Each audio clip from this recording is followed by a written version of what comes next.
Adaptation Action, delivering on the Glasgow Climate Pact. My name is Adriana Valenzuela. I am the lead of the Youth Leadership and Education Program at the Global Center on Adaptation, and I am delighted to welcome not only the 100 youth from 50 countries here in Rotterdam, but especially all our online participants, young people from all over the world that are participating in this second day. And we have interpretation in Spanish, English, French, and Arabic. Today is a call to action, it's a day to accelerate adaptation. Then today we have an excellent agenda. We heard yesterday about the importance of innovative solutions, about the role of youth as change maker. And today we will continue. To continue with our agenda, we will have an extraordinary panel, and I want to invite members of the panel that you welcome them. We will have the topic about what are these interlinkages between the Sustainable Development Goals, the Paris Agreement, and job creation. And I am delighted to welcome all our speakers. We have Percy Ramirez. She is from the Dominican Republic, and she is from the World Water Partnership. A big applause for her.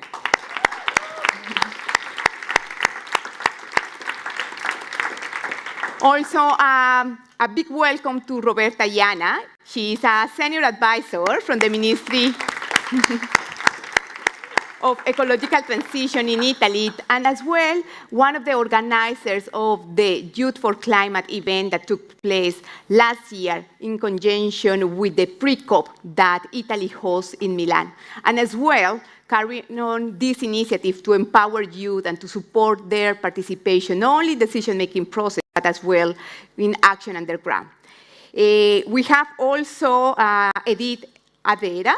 She is from the African Development Bank, and she is coordinating with the Global Center on Adaptation, the African Adaptation Acceleration Program, one of the largest programs in history to accelerate adaptation implementation in Africa. A big applause for Edith. And also, we have one entrepreneur. We have Niels van der Gee.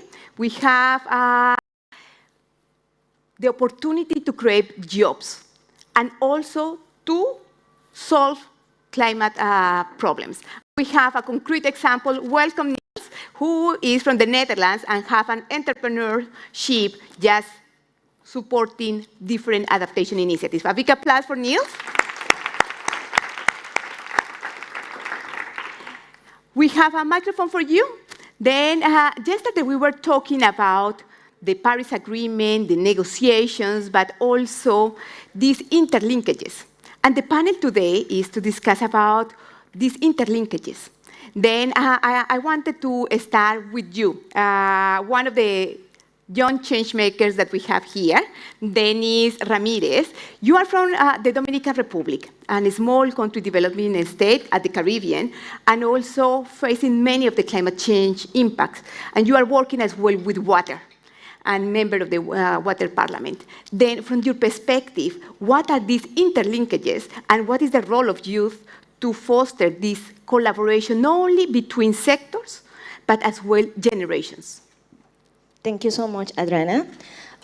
This is a very interesting question because just yesterday during our consultative session on water, I was speaking to some colleagues about the importance of seeing the water challenges through the lens of the climate crisis, and in a specific, how important it is that the actions that we have been seeking for the last 30 years to actually tackle the water crisis are the same actions that we need to actually also tackle the climate crisis.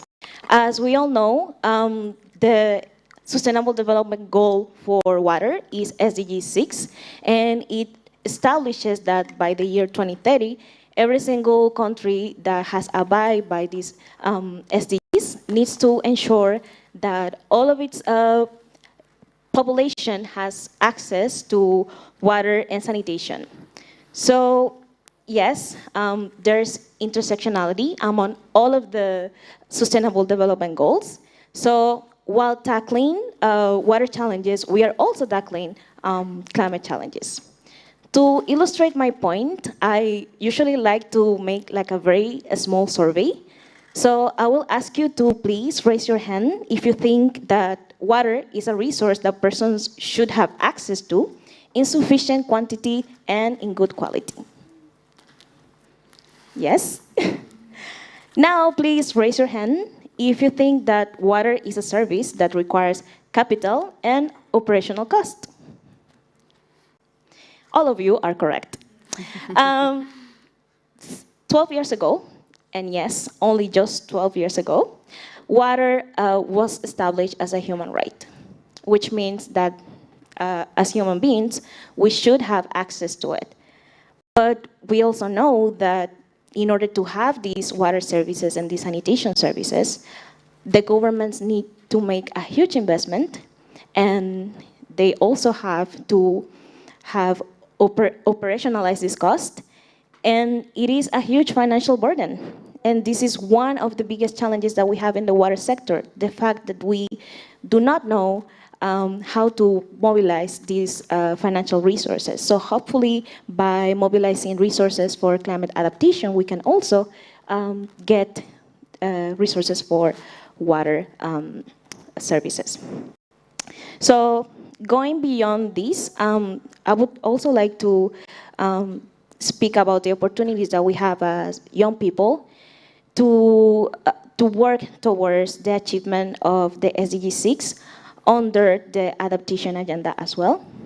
So for safe and affordable drinking water and adequate and equitable sanitation and hygiene provision, these are incredibly crucial, as I mentioned, for climate adaptation, especially because the United Nations Environmental Program, I think that a month ago, published that 90% of the effects of loss and damage from climate change are water-related. And this actually means that the water and sanitation services that are so crucial for human health and public health are the first that receive a hit whenever we have an impact from disaster related to climate. Moving on to the second target of SDG 6, which is to improve water quality. And this is, for me, as a water practitioner, I think that it relates more to the behavioral side of water, because it requires holistic and collective action from all of us, which are stakeholders on water. And it also makes us think on how we can adapt our behavior from a linear to a more circular economy and the way that we consume and treat our water. So on to the third target, which is substantially increase water use efficiency.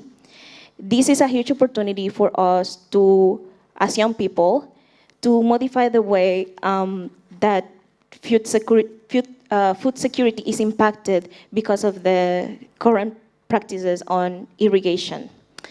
We can also help to normalize the agenda of water reuse and water recycling. And yesterday there was a very animated conversation in which a lot of people were explaining that from their cultural background, the idea of wastewater touching their food is not very popular. I wonder why. But we do know that we have the opportunity of utilize water technologies as water recycling, water reuse to improve water efficiency. So just to end my presentation, I just wanted to touch upon one very important target of this goal, which is the implementation of integrated water resources management at all levels, including through transboundary cooperation when appropriate. And this is, in my opinion, the most overlooked target because it is not easy to grasp IWRM as a process, which it is, people think that it's only a concept that can be implemented or not. And it goes beyond establishing guidelines or agreements between states on how to manage their water resources. It ultimately relates to peace building and capacity building. So in conclusion, water and adaptation are intertwined. And there is simply no way in which we can achieve the SDG 6 without implementing climate adaptation. Thank you.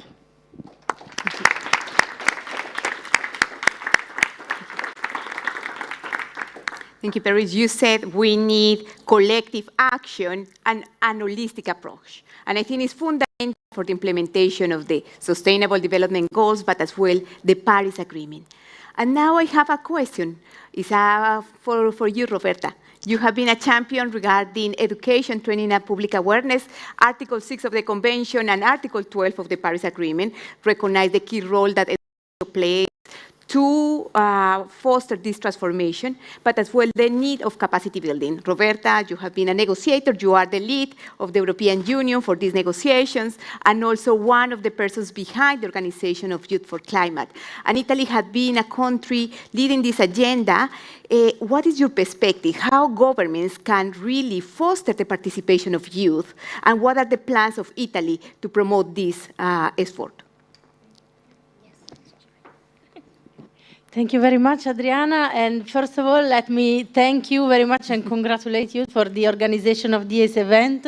Not only actually this event, but all the regional adaptation for youth forum that you organized throughout this year. I'm getting to know more and more how difficult it is to organize events from every point of view, the logistical, but also the content and the participation point of view. So my congratulations, because what you are doing here is huge. And having said that, and recognizing how important it was also to organize this final global forum after having regional consultations. I'm just coming from the Regional Climate Week of Africa, organized by the UNFCCC together with the UNDP and UNEP and World Bank. And it is, so regional weeks are really a place where you can really see how these interlinkages are real and how important it is to really go at least to a regional level, and to, because like COPs are big events, global events, so busy that you never really have the chance to properly understand all the topics, all the perspectives.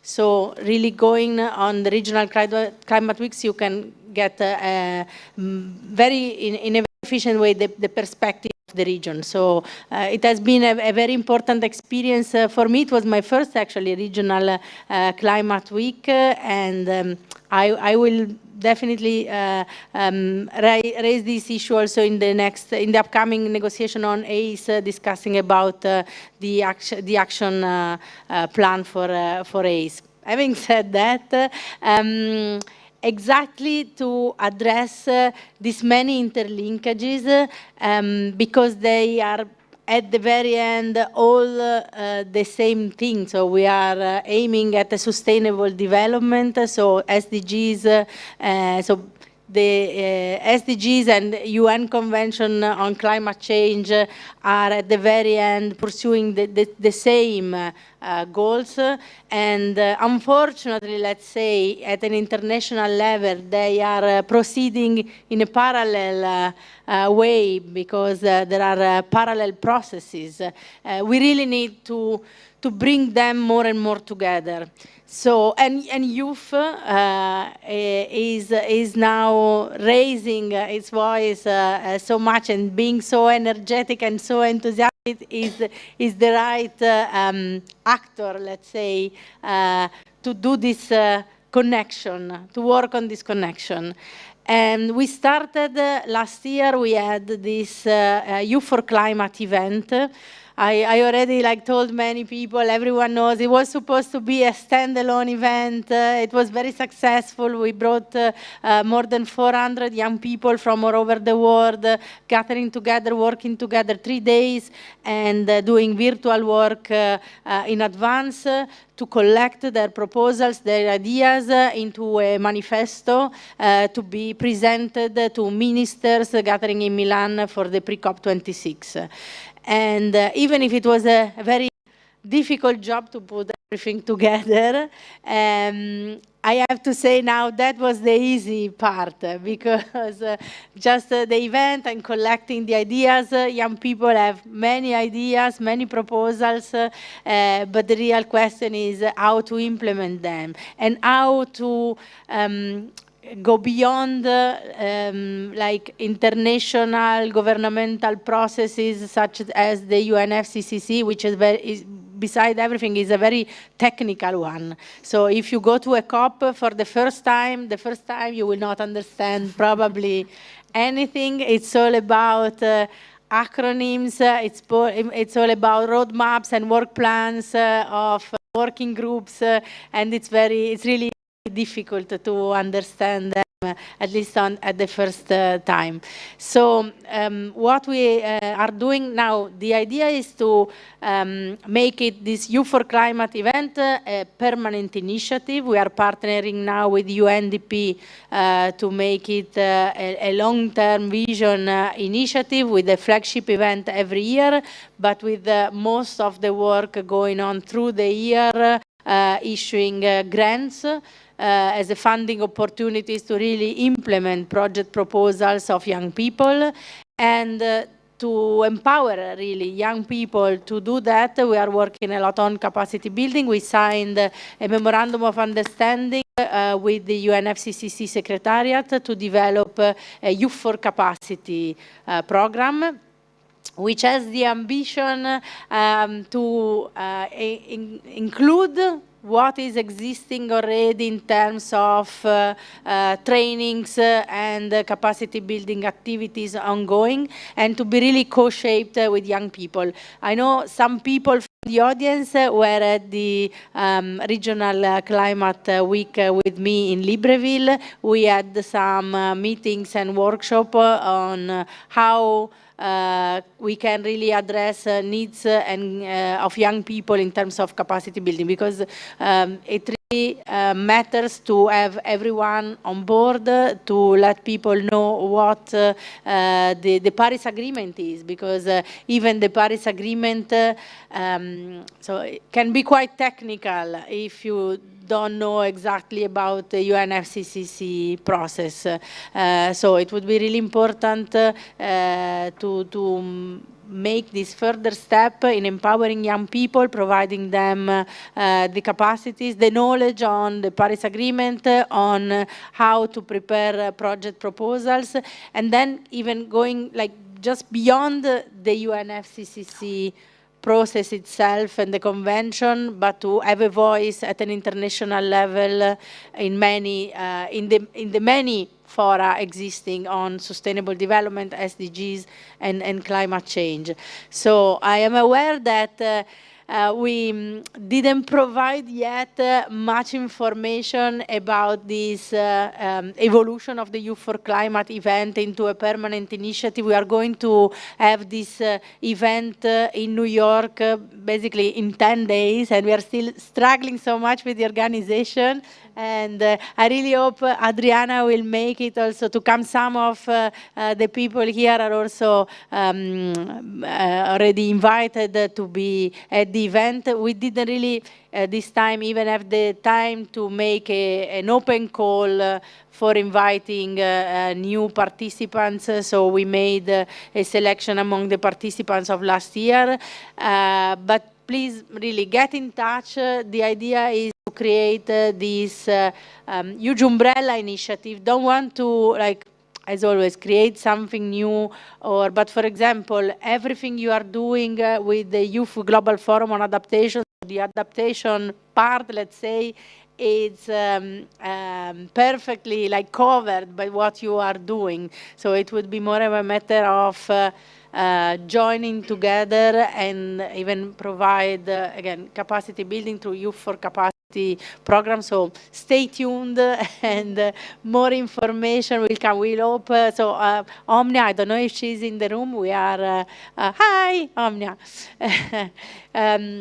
Also with her running from a meeting to another. They're both our teams, but we are in touch and discussing also on what to do for COP27. By the way, congratulations again to Omnia. She's doing great also in Libreville. I don't even know if she was sleeping because of the many meetings, taking the chance of being on the ground, being with so many young participants and stakeholders from the region. So it was really such a fruitful event also in view of COP27 and to organize the activities for COP27. Stop here. Thank you very much. Then we are talking about an holistic approach, then the need for capacity building and the role that governments play to really foster this process and to promote youth participation, but not only to promote, but really to bring them as part of the table and to participate in the decision-making process. But another key actor are the development banks. And I am here with Edith, who is working in the African Development Bank. And the African Development Bank established a partnership with the Global Center on Adaptation with only one objective: accelerate adaptation action in Africa. It is the largest program that has been established. And Edith, I wanted that you give us a bit of the background of this initiative that GCA and the African Development Bank is developing, but especially what this program is just doing to support youth entrepreneurship, and also what is the Youth Adapt, the competition that GCA and the African Development Bank launched last year. Over to you, Edith. Thank you very much, Adriana, and good afternoon, everybody. I must say that I'd like to thank you for inviting me and the bank. We're very much appreciative of that. I must say that I've been extremely impressed. Let me start with that since yesterday. I've attended a lot of youth meetings globally, but I just sat there absolutely mesmerized. And why was I mesmerized? The depth of knowledge, the depth of understanding of the issues and articulating the issues made me feel that I can actually hang my boots and retire. So congratulations to all of you. You're doing an excellent job. And I really mean what I'm saying. For the bank, let me just start by just saying that the bank places the issue of youth development and entrepreneurship high on our agenda. It's actually mainstreamed across the bank's own investments. As you may be aware, the bank has a strategy, a Jobs for Youth strategy in Africa up to 2025, with an interesting objective. One is to create 25 million jobs, and also to double that in terms of economic opportunities for young people. So this, to us, is very important. If you look at GCA, you have the same objective. So we really realize that we have the same objective of really bringing youth at the forefront of development. And therefore, we partnered together. The partnership started in 2020 with the Africa Adaptation Acceleration Program. If many of you have had a chance to look at the IPCC reports, which were out this year, they had a series of reports with the global report, I think, just launched this month, or they should be launching it, or have already done so. It is very clear that adaptation is critical even as we reduce emissions. For the next 20 years, we've already locked ourselves. Even if we stopped emissions today, as you saw the presentation yesterday, we are already have impacted the climate in such a way that for the next years, you will see the devastations that we've seen to date. What does that mean? Is that we need to double our efforts in adaptation efforts. And therefore, the youth play a critical role in doing so. The youth are in the forefront of innovation. I think we saw that in terms of what's being done. Many have mentioned youth are doing incredible things on the ground, and I'll share that very briefly based on the work that we are supporting with the Global Center on Adaptation. So the Africa Adaptation Acceleration Program is actually trying to see, can we mobilize financing and mobilize partners to accelerate adaptation action across the African continent and also globally. We are looking at 4 areas that are very critical for governments. If you look at NDCs across the world, many are focusing on agriculture. That's the backbone of most economies. We are focusing on infrastructure. We've seen the devastation, even in Europe, which shocked many people last year in Germany when there was floods all over. So you put in infrastructure, and before you know it, it's washed away. How can we build resilience to our infrastructure? How can we bring in nature to ensure that we are building a sustainable infrastructure? The third area we're looking at is youth, and how can we create decent jobs and also build entrepreneurship skills. And then the fourth area is finance. Everybody has talked about finance. If you look at the financial landscape, I think the latest report from the Climate Policy Institute initiative had mentioned, I think previously, that 10% of global climate finance was going to adaptation. Did anyone know that it has actually gone down to 7.2%? If you look at their latest report released in 2021. So the financing for adaptation is actually going down globally on average. What does that mean? We need to double climate financing, and that's why the Glasgow Pact talked about increasing adaptation financing. So this is what we are doing with the Global Center on Adaptation. How can we get more financing going into adaptation? The science tells us we need to double our efforts and accelerate our efforts in adaptation, even as we do mitigation. So in this partnership, let me focus on the Youth Adapt pillar and what we are doing. We are basically focusing on 3 lines of business. The first one is on innovation. We have seen, and it's good that the youth has kept the agenda, the climate agenda, on the radar. But it's also important that youth are not seen just as victims of climate change, but as actually as solution providers, as change makers. You are doing incredible things on the ground. Can we get these youth innovations supported and scaled? So the Youth Adapt program has a Youth Adapt Solutions Challenge.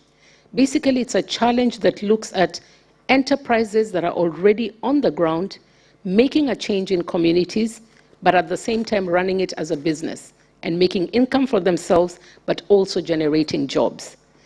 So we have a competition as part of the program, which we run annually. We started last year. We were very impressed when we did the call for proposals, and it was only focusing on Africa. We thought we will get very few enterprises, especially when you talk about adaptation. We got 2,000 applications, and we could only fund 10. So you can imagine what that means. We are targeting about 3,000 eventually if we can get more partners together. So what does that tell you? And a lot of those that we rejected because we did not have the money were very good enterprises, very interesting stuff that they are doing, which means that if we can bring partners together, we can have a lot more done. This year, we are hoping to fund 20 more enterprises. So you can imagine if our target is 3,000, how many years will it get us to get there? Too many years. So can we rally together with the youth who are here, online and globally, to showcase what you are doing, to bring partners on board, to get those innovations that are working scaled up? The second area that we are working on is on finance. As an African Development Bank, we are in the business of finance. What we've realized, very few enterprises, and especially youth-led enterprises, have access to financing. If we look at our lines of credit, which we give financial institutions, very few of those go into green enterprises or adaptation enterprises. So the bank is establishing a $5 million financing facility, which will be exclusively for young people running viable enterprises on the continent, and will be partnering with the Green Climate Fund to actually make this financing facility functional by next year. That's our target. And these finances will be available to young enterprises working in the adaptation space, in the mitigation space on the continent. And they have to be doing transformative interventions that are making a difference on the ground, creating jobs, and also giving them a livelihood. The third area that I want to talk about, and as you know, and as Adriana mentioned, the multilateral development banks spend a lot of money in financing investments across the continents. These investments need to create jobs for young people. So as part of the bank's strategy is that we are mainstreaming adaptation jobs in all our investments, and investments that can really unlock job opportunities for young people. So we are working with the International Labour Organization to define a framework for adaptation jobs, which will be integrated into the bank's framework. We currently have a framework that allows us to count the jobs that we've created and how many jobs have been created for young people. But we know that there's a definition for green jobs, but we don't have a definition for adaptation jobs. So we are working with ILO to define that, to identify what are adaptation jobs. How do we integrate it into our jobs framework? How do we ensure that as we develop our projects that are going to create jobs, that they are also creating adaptation jobs, that we are counting those jobs and we can report on what we've created. So that's what we are doing, and I'm very happy to have had this opportunity to interact with you. I'd like to leave you with 3 messages. My first message is that you have an opportunity at COP27 to have a youth pavilion. It's the first time in the COP history that you have a youth pavilion. It's a pavilion that I can believe me, will be a very attractive pavilion. Everyone will want to see what are the youth doing. I don't think you want to have a pavilion where they'll say the youth are just talking, because you've been telling our leaders that it's blah, blah, blah. So what I would like to suggest is that you'd want to use your pavilion to showcase these innovations that young people are doing. We are ready to work with you because we already started working with young people to show what they are doing. The second message I'd like to leave you with is you need to be in the negotiations to make a difference and contribute to the decision making, because that's where the decisions are being made. In Africa, there's a current program running, which is a leadership program for young negotiators. It's been running for the last 2 years. It's very structured. It's called a leadership program on climate governance, negotiations, and diplomacy. It's a system that's already been running. We're on the 9th cohort. Very structured. We bring negotiators from around the world. We bring policymakers. Why don't we have young people in this room globally to go through that program between now, COP27, and even beyond, so that we can actually have young people with the skills to join the negotiation teams and to really be at the table to make a difference. The final point I'd like to leave in terms of action, which I think Salem Hook mentioned yesterday, is can the youth be involved in defining the global goal on adaptation? Once you have the training program, you really understand the way the negotiations work, the issues, then we can actually walk with you in that journey to support the youth to actually contribute to the global goal of adaptation and defining that as we go to COP28. Thank you very much for your kind attention.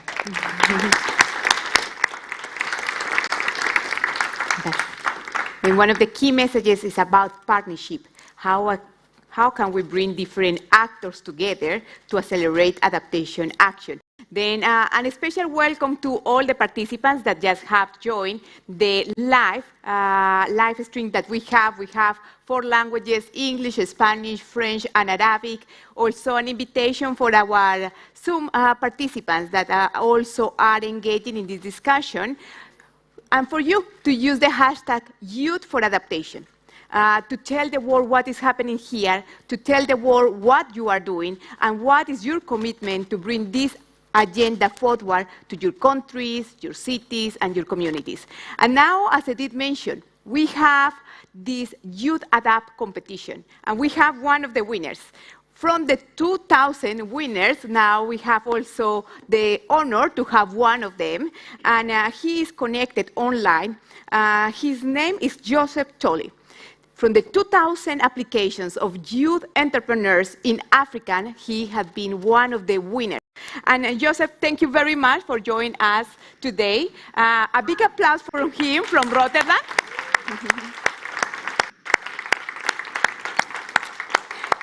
Thank you, Adriana.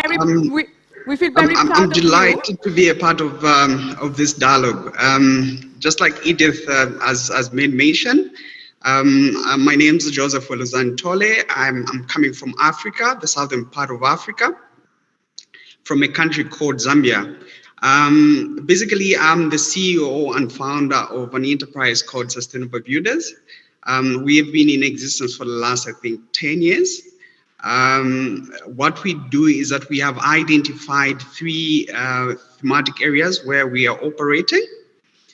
First, what we are doing is that we have identified to say agriculture on the African continent is a very huge thing.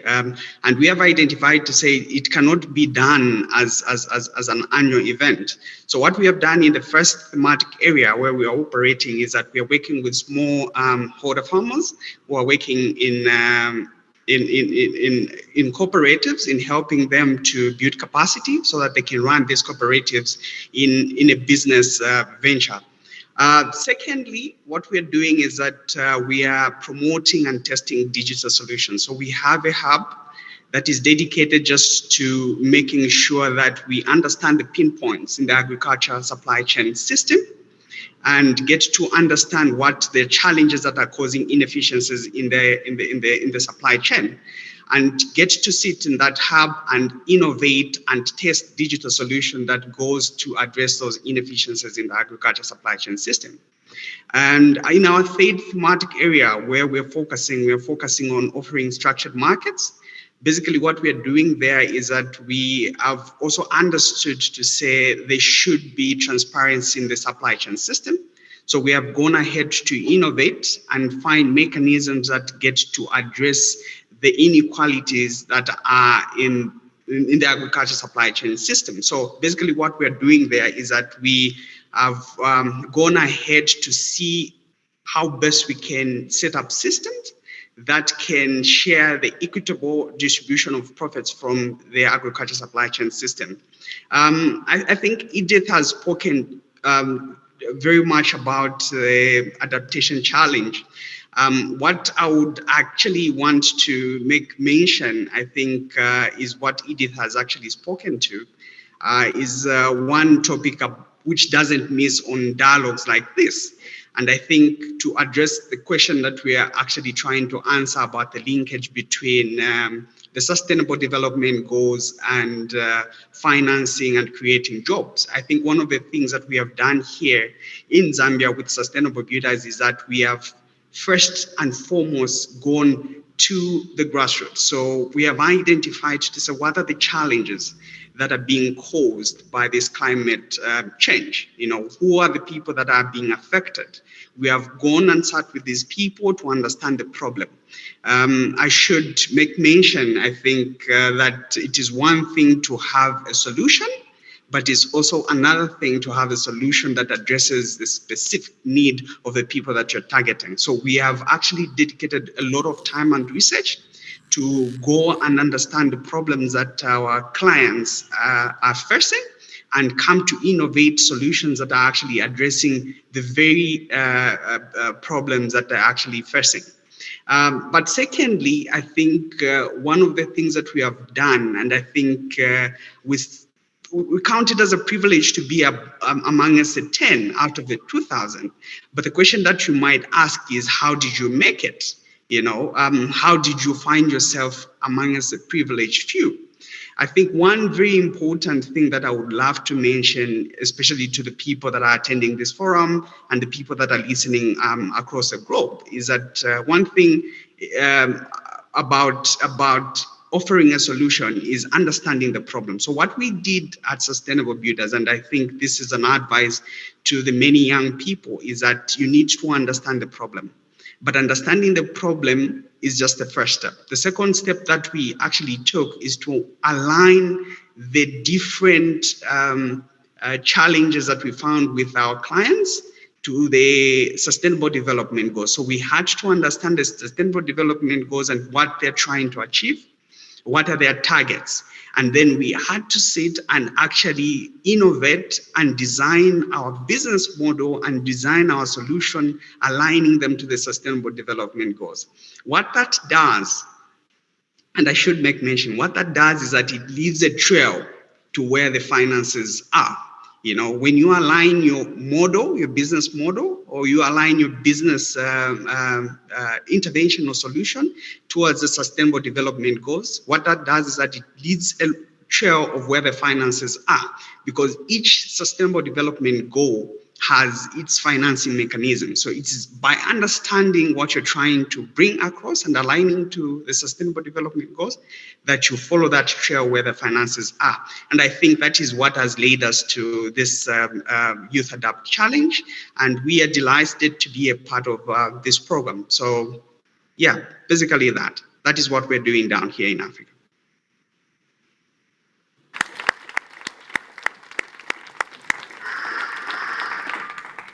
Thank you very much, Joseph. We feel very proud of you, of your work, and also how you can bring these solutions directly to the communities and the people that need more. Let's continue with the conversation about entrepreneurship and how these solutions are possible. And we have our next speaker. He is Niels van den Berge. He's from the Netherlands. And I have a question. We have already an experience in Africa. But I want that you share your experience. I know that you have created also another enterprise here in the Netherlands to work with climate resilient infrastructure, but not only that, to bring the solutions also to different countries, including Africa. Just share with us how is this company, who is integrating the company, and what is the main objective and the connection with adaptation. Over to you. Yes, thank you very much, Adriana. And first of all, congratulations to all of you. I think it's been very inspiring for me to be part of this event and to talk with many of you and to feel the energy. I think I'm still pretty young myself, but I attended my first COP in 2008 in Poznan, which was a very nice and inspiring one. And then after that came Copenhagen in 2009, of which I still feel the hangover. But let's hope this one is going to be better. So I'm the co-founder of Easy Housing, and what we did is we developed a circular bio-based climate resilient housing technology, and we work with local partners in several African countries, in Mozambique, Uganda, and very soon also in Ghana, on constructing climate resilient homes. Why climate resilient?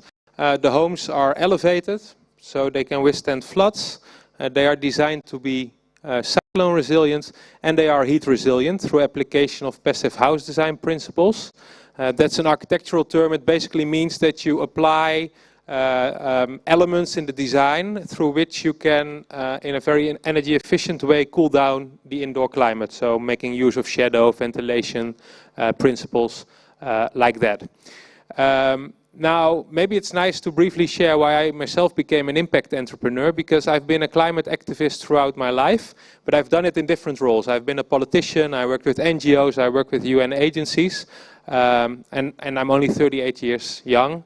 And I'm the oldest person in our company. Our CEO is 33 years young, and we work a lot with young people from the Netherlands, but definitely also from the countries we work in. So we have architects from Mozambique and from Uganda.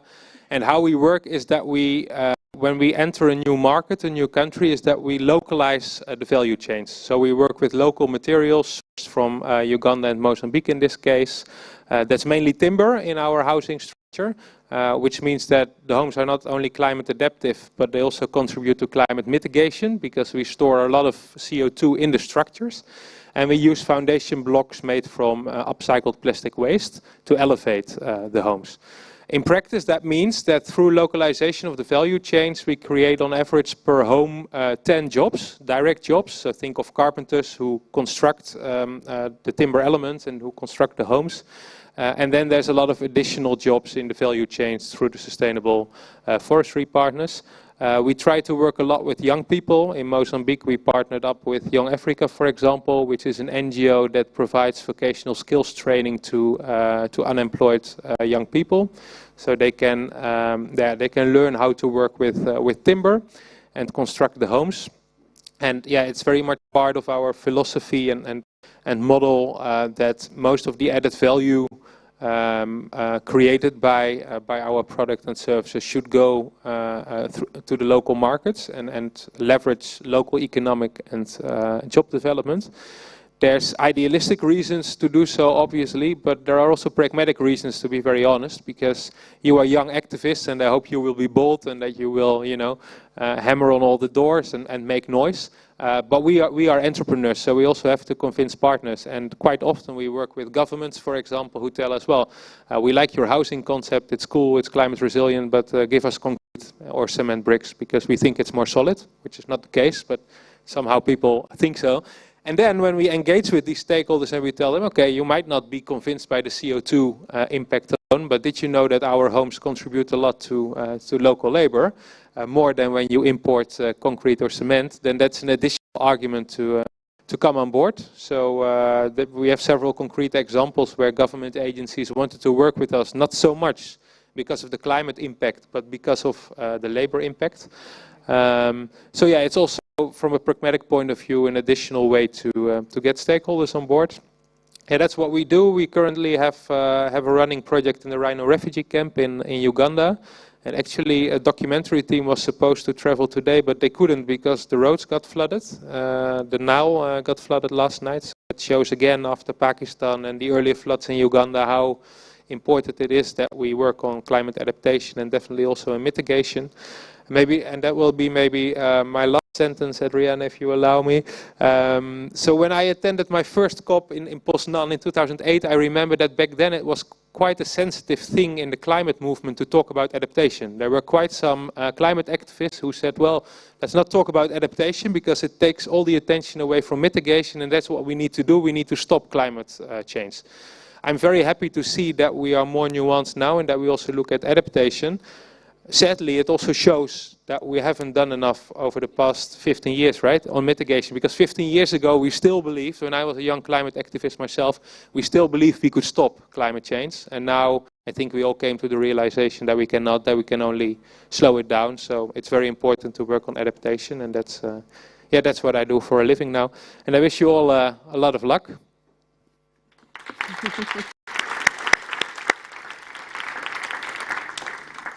Thank you very much to our panelists. Now what I would like to do is to pose you a question. One of the key messages yesterday is that you want to be part of the table as a partners, to partner to bring solutions and to accelerate action. Then what I would like to ask you is, we have here different representatives. You know, it's one of the also the key messages. We need different actors. We have young people, government, development bank, entrepreneurs, and international organizations. You know, all together, thinking together how we can accelerate these solutions.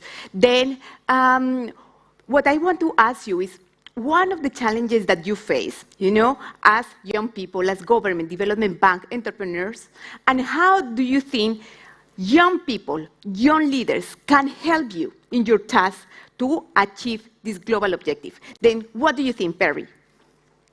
Thank you, Adriana. I think that as a young person and also a young climate activist, one of the biggest challenges that we face is trying to move away from performative activism and actually be involved in the decision-making process.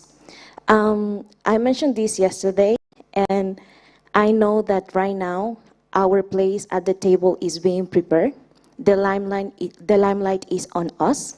So we need to be very strategic with this opportunity that is being given to us. So we need to make sure that the message that we deliver, once that we are sat on the table, is clear. And how can we, as young people, get together and make sure that we do this? Well, doing exactly what we have been doing today and yesterday, and for the last few months during these adaptation forums. So let's just make sure that we integrate those vulnerable communities that are also young people. Remember that you cannot separate your identity as a young person. I personally am also an Afro-Caribbean person. I have also a background that comes, a cultural background that comes with me. So I think that this is what we have to do. We need to be strategic, we need to be clear in our message, and we need to make sure to integrate everyone in the conversation. Clear messages and bringing everyone, integrating everyone. Roberta.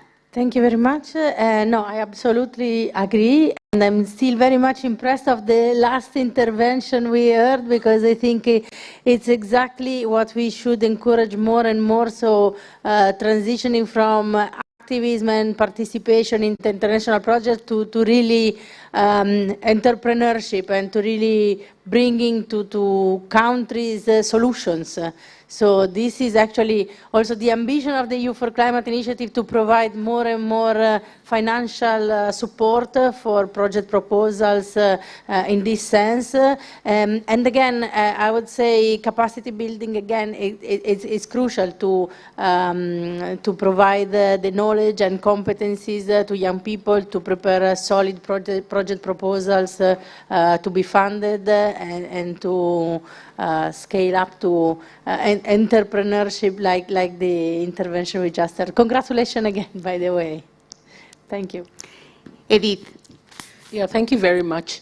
I think one of the challenges we face is that there's a lot of needs in terms of financial needs, very high expectations for the multilateral development banks.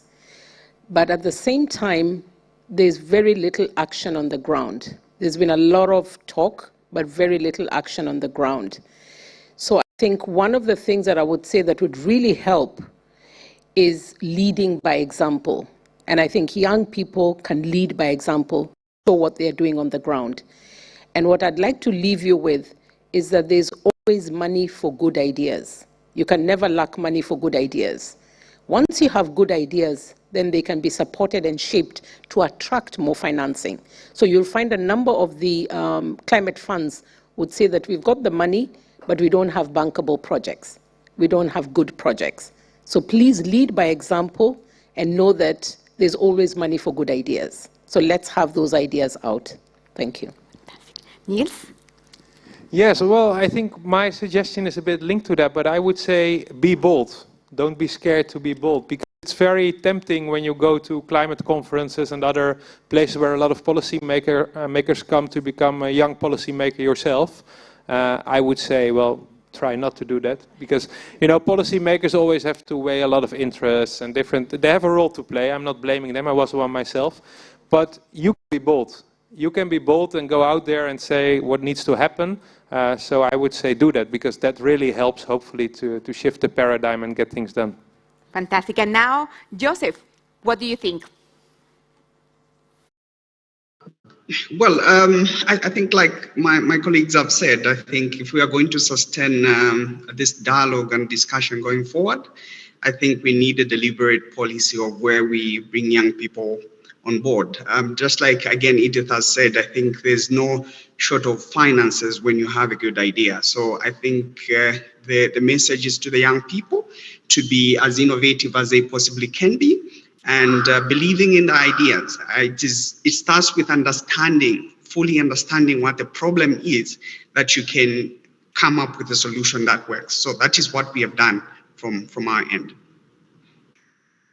will open to questions from here, the audience in Rotterdam, that we have 100 youth from 50 countries, but as well we are going to take some questions from the participants online. Then I would like that you help me. Do we have a microphone there in the back? There is the microphone, if anyone can help me. I need one of the students that please help me. Yes, we have the microphone, and I can see one question there. Is there at the corner?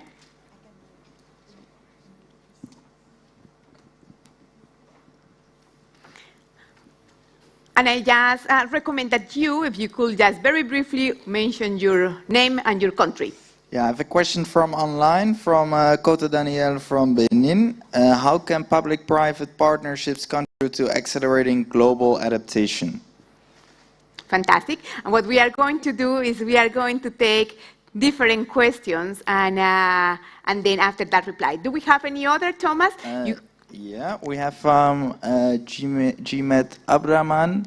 Will the African Development Bank accept working in partnerships with local associations to conduct entrepreneurship courses and support needy communities? Is the question. Okay. Then now we have, these are some questions from Zoom. What we are going to do is we are going to take 5 questions and then do a round for our panelists. I can see here in front. Hi, I'm Benjamin from Poland. I have a question for Edith about, so the projects that you mentioned, I believe they're mainly focused on supporting youth entrepreneurship. And I think we all know that adaptation finance needs to be in billions, not in tens of thousands of dollars, to really make an impact. And I know it's not exactly related to youth, but I would be curious if you could give us a little bit of a bigger picture how finance for adaptation looks like, in particular in a little bit of geopolitical context. I think there's a lot of debate on debt and debt forgiveness for Africa and other developing countries, and sort of competing visions for loaning or granting to Africa from Western countries and then from China, if that's within your area of expertise. Thank you. We have another question here. We are going to take 2 more, then we have one here. Please introduce yourself. Hello, my name is Jelle. I come from the Netherlands. Thank you for this presentation. I'm personally quite interested in the multidimensional nature of the sustainability crisis, that including the importance of social sustainability.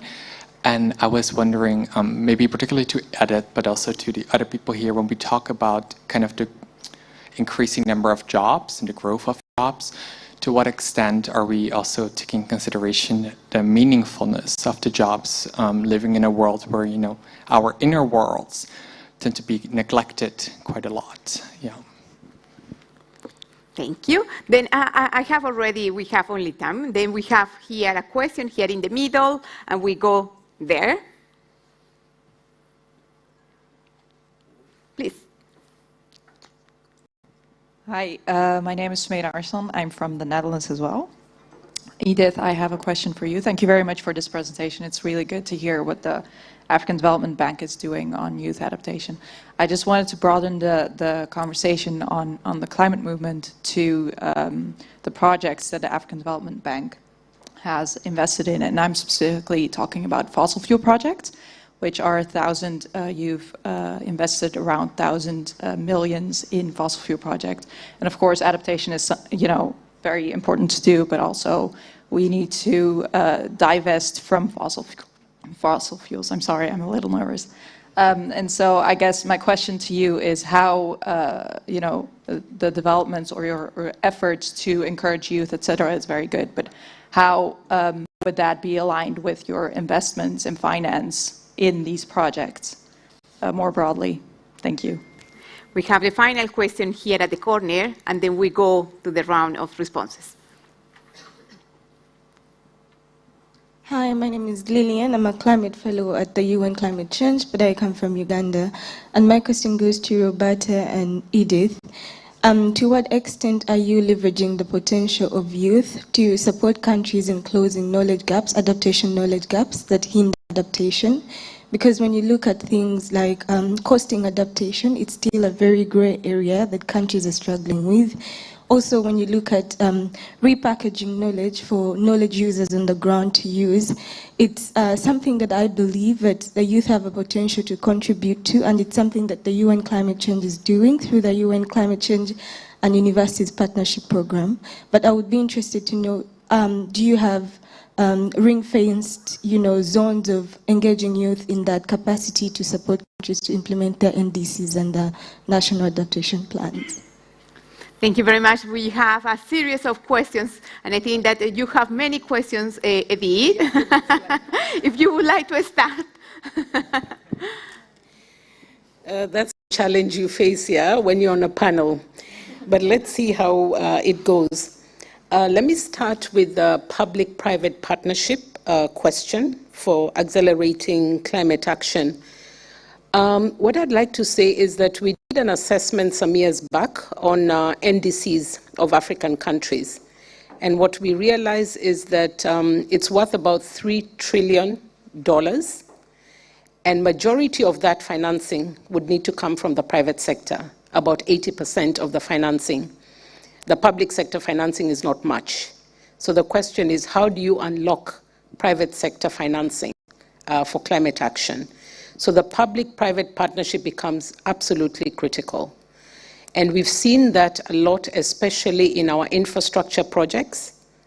And I'll give a very quick example that the bank is currently developing and providing support to the port of Banjul. They're expanding the port, which is a very strategic port for the region.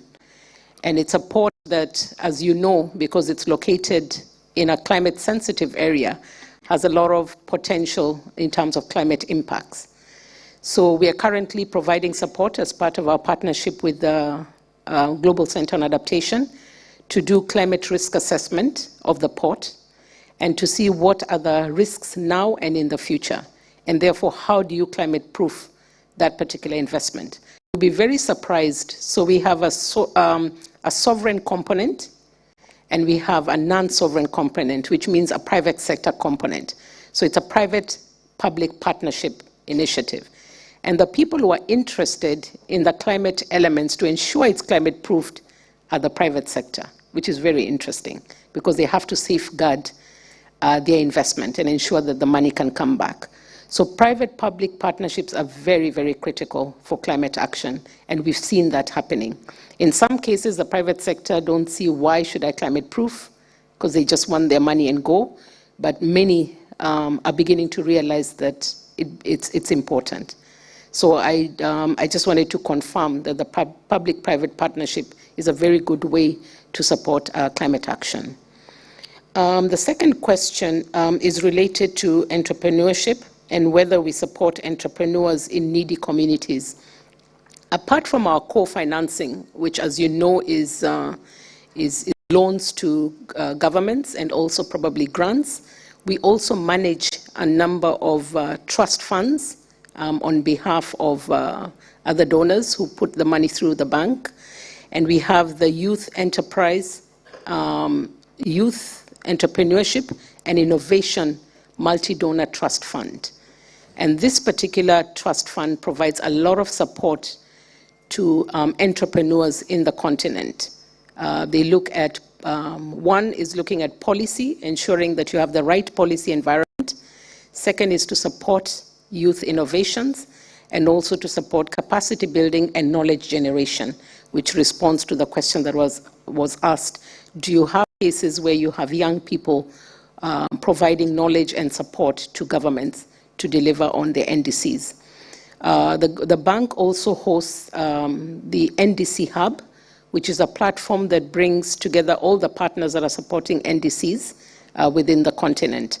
And this also is another platform where we mobilize some multi-stakeholder support to support the NDC implementation.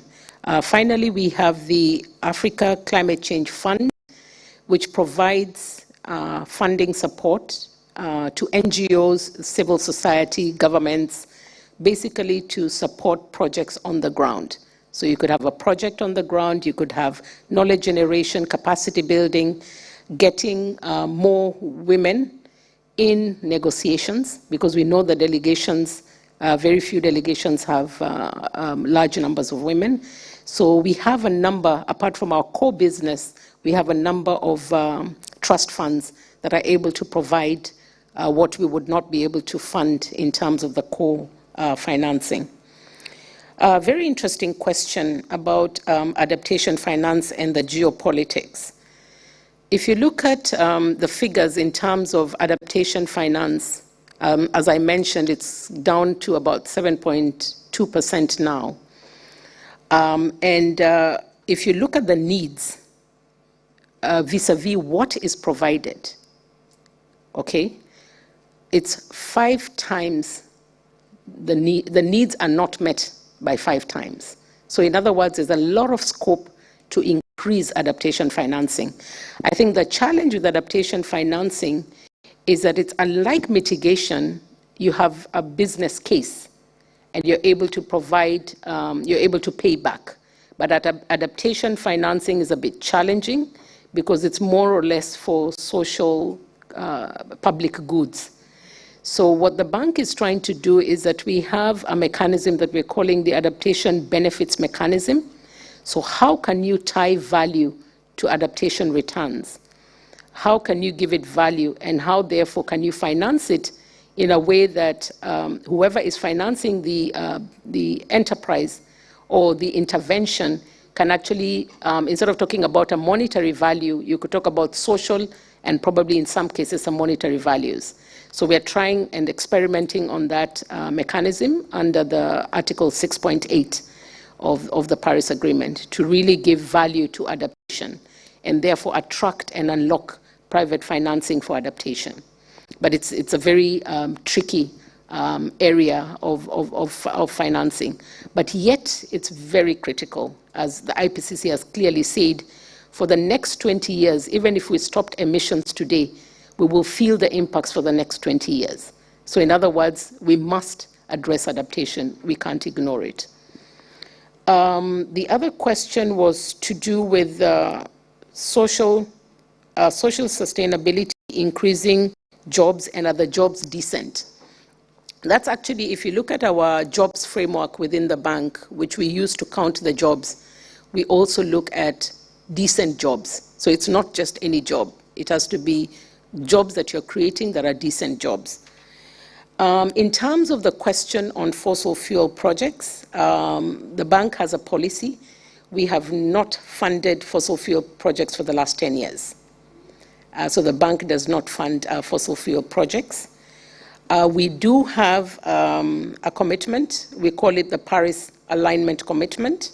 It's a joint commitment by multilateral development banks that we will align our investments to a low carbon and climate resilient development pathway as per the Paris Agreement. So we've been working together with multilateral development banks to develop a framework, a Paris alignment framework, to ensure that our investments going forward are aligned to a low carbon and climate resilient development. The bank has approved a policy strategy and action plan. This is the first time that we have a policy and strategy for climate change. We've always had an action plan, which was approved last year, and we have a commitment to be fully Paris aligned by the end of 2025. So that commitment is there, and we've not financed fossil fuel projects. The last question is using youth to close the knowledge gaps. I think I've addressed that through the funds that we have that are multilateral donor funds that we're able to support projects, we're able to support youth, we support NDC updates of governments and so on. Yeah, thank you very much. Thank you very much. Thank you, Edith. And then one very brief conclusion from you, and with this we will conclude with our agenda. Then, Perry, what will you say? Well, I think that we can conclude that, yes, young people, we are now receiving the baton.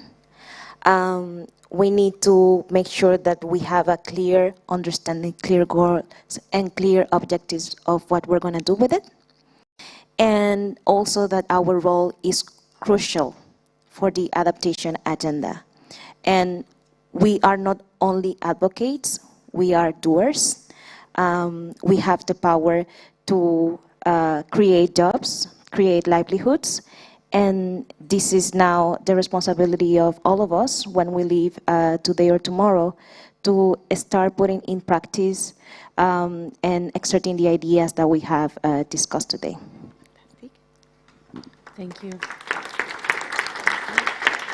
Absolutely, and yes, I would just add that as we are listening a lot now, it's really implementation time. So beside all the conversations and policy dialogues, etc., is really now up to you to work on the ground, make things happen, and just quickly to respond also to the question about the knowledge gap and NDCs, engagement of young people in the implementation of NDCs.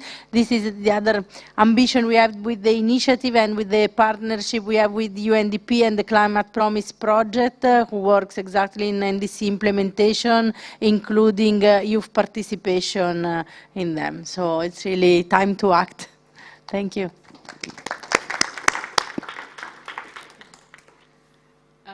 Mine, sorry, is it on? Yes. Okay, sorry. Mine is to really encourage us that, as they say, as we go to COP27, that it's an Africa COP, it's an adaptation COP, let it also be a youth COP, and be at the driving seat to show that you're taking action. Thank you.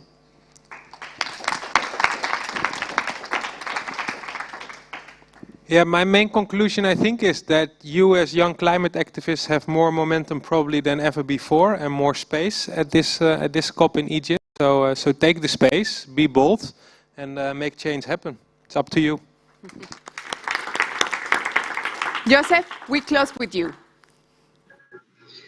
Okay, so I think one challenge to the young people as they even get back to their countries is for them to understand. I'll leave you with a thought which you should be thinking about. It is said that only those that understand how it works will be finally there when it finally happens. So I think the call for understanding what is happening is very important. And only those that will understand how it works will finally be there when it finally happens. Thank you. A special thanks to all our panelists, also for all the young leaders that are just following this conversation online through the live stream, to the Zoom, and all this conversation is available in 4 languages. Then for the participants that are online, we will continue at 3:30. And don't miss this opportunity because we will have a very exciting moment. It is about intergenerational dialogue. It's about bringing together young leaders and decision makers. And we have a special guest. We have the Secretary General of United Nations, His Excellency Ban Ki-moon. He will be with us at 3:30. Then for the live stream, please be connected at 3:30 again. Just use this hashtag for social media, Youth for Adaptation. And for the participants here, then as I just mentioned, how we will continue, we will have 20 minutes break. You can go to the coffee break, and the Secretary General, as you can imagine, he's traveling to participate in tomorrow's African Adaptation Summit. And he has a very, very tight agenda that what we need to do is to demonstrate by example how our capacity to adapt. It means maybe he will be some minutes late, maybe he will be earlier, we don't know exactly. But when he is here, what I want to do is to introduce you, because you have been selected as one of the 100 young leaders from all over the world to participate in this summit. And there are thousands just following the conversation. Then when the Secretary General will come, I want that this room is full of energy because it's the message that he needs to take. You know, we have leaders that are supporting this agenda, and we need that you, with energy, send this, because tomorrow they will transmit to the African Adaptation Summit. Then, and also, I have another special guest, you know, not only him, but we will have Amina Mohammed, who is the Deputy Secretary General. And it is a huge opportunity. What we can show is your leadership. Then my request, my personal request for you, is when both of them will be here, first we will have Secretary General, he will leave. After that, we will have the Deputy Secretary General, and we will have an informal conversation. That this room is full of energy, that also we will do a recognition for the youth that are from all over the world. You know, it's not only about you. You are here, but there are thousands of you that are watching this conversation, and we want also to recognize them as a change maker. Then thank you very much. Please be on time and be prepared for this exciting time.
Move one.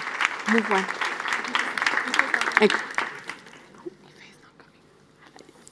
Then now we see that the photos are working, and it's also about what you have done these 2 days. Then it's fantastic. I think that he will come at any moment, and then from there, just we enjoy the moment.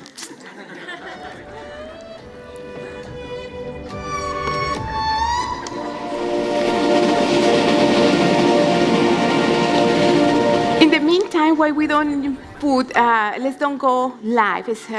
Maybe if the people that are working with the live stream can help us to say that in some minutes they will be here, and in the meantime you will have this song of climate change from YouTube. And just wanted to, for the sake of all of us Earthlings out there, just wanted to say.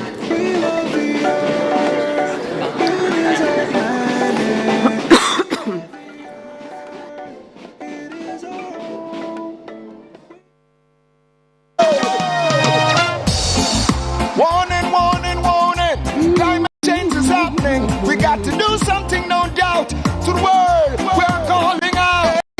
See the signs, they all reveal that global climate change is real. It's not a matter of when or how. Climate change is happening now. Sea levels are rising globally. We're losing our beaches constantly. Ooh, summers are hotter than they used to be. Stronger hurricanes more frequently. You see? Severe flooding, longer droughts. That's what climate change is all about. You know that? We have to do what we have to do.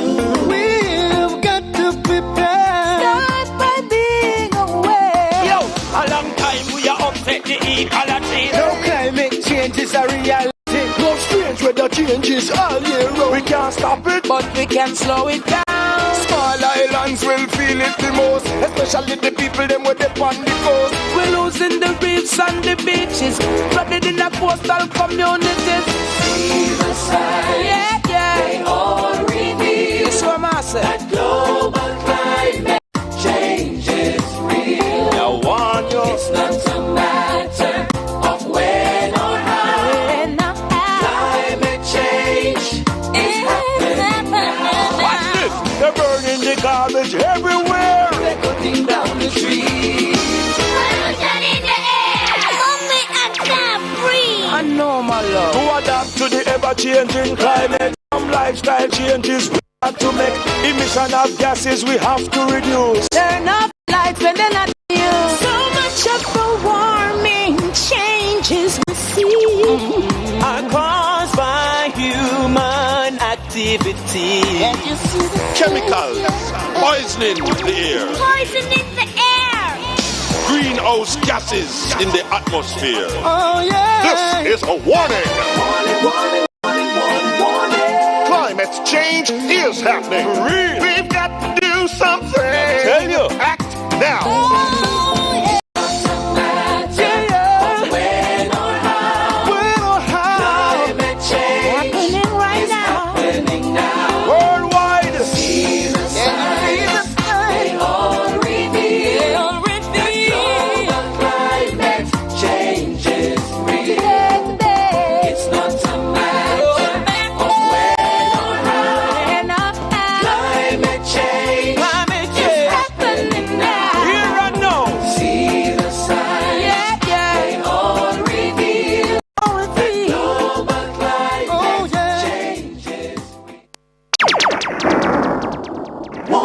We need some mics here. If anyone from the Student Association can help me. Yeah, we need here microphones. Maybe 2 microphones. One for the right and another one for the left. They all reveal that global climate change is real. Okay, I think that at this moment at least on my side, I have a lot of adrenaline, you know? And when I have a lot of adrenaline, I just need a bit of time. What do you think? Is just you stand up and you put just more volume for the song? Stronger hurricanes more frequently. Severe flooding, longer droughts. That's what climate change is all about. You know that? We have to do what we have to do. We've got to prepare. Start by being aware. Yo, a long time we are upset the ecology. Delmo, show us how you dance in Africa. Delmo, We can't stop it, show us how you dance in Africa. Small islands will feel it the most, especially the people them with the on the coast. We're losing the reefs and the beaches, flooded in the coastal communities. See the signs, they all reveal. So I say that global climate change is real. Now warn you, it's not a matter of when. Climate change is happening. Watch this! They're burning the garbage everywhere. They're cutting down the trees. Pollution in the air. Only adapt free. I know, my love. To adapt to the ever-changing climate, some lifestyle changes we got to make. Emission of gases we have to reduce. Turn off the lights when they're not in use. So much of the warming changes we see are caused by human activity. Chemicals poisoning the air. Poison in the air. Greenhouse gases in the atmosphere. Oh yeah. This is a warning. Climate change is happening. We've got to do something. Tell you. Act now.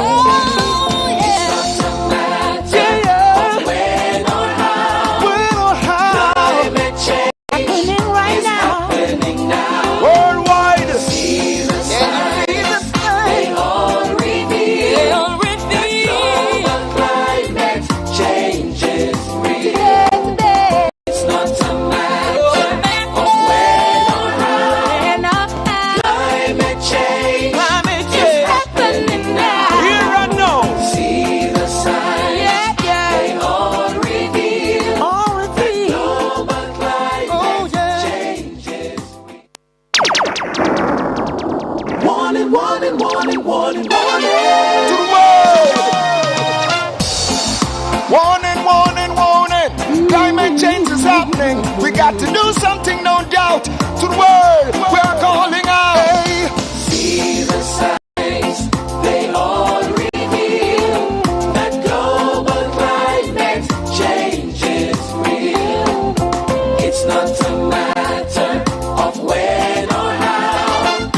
Climate change is happening now. Sea levels are rising globally. We're losing our beaches constantly. Ooh, summers are hotter than they used to be. Stronger hurricanes more frequently. See? Severe flooding, longer droughts. That's what climate change is all about. You know that we have to do what we have to do. We've got to prepare. Start by being aware. Yo, a long time we are upset the ecology. No climate change is a reality. No strange weather changes all year round. We can't stop it, but we can slow it down. Small islands will feel it the most, especially the people them with the on the coast. We're losing the reefs and the beaches, flooded in the coastal communities. See the signs, they all reveal. So I say that global climate change is real. Now warn you, it's not a matter of when or how. Climate change is happening now. Watch this! They're burning the garbage everywhere. They're cutting down the trees. Pollution in the air. Only adapt free. I know my love. To adapt to the ever-changing climate, some lifestyle changes we got to make. Emission of gases we have to reduce. Turn off the lights when they're not in use. So much of the warming changes we see are caused by human activity. Chemicals poisoning the air. Poisoning the air. Greenhouse gases in the atmosphere. Oh yeah. This is a warning. Climate change is happening. We've got to do something. I tell you. Act now. Oh yeah. Climate change happening right is now. happening now. Worldwide. See the signs. They all reveal that global climate change is real. It's not a matter of when or how. Okay, I think that we are doing an excellent job. Then now we check already the photos. Now we have music.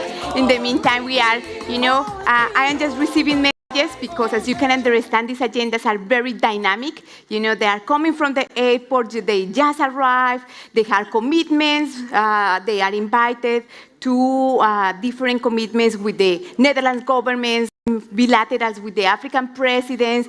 It's very, very dynamic.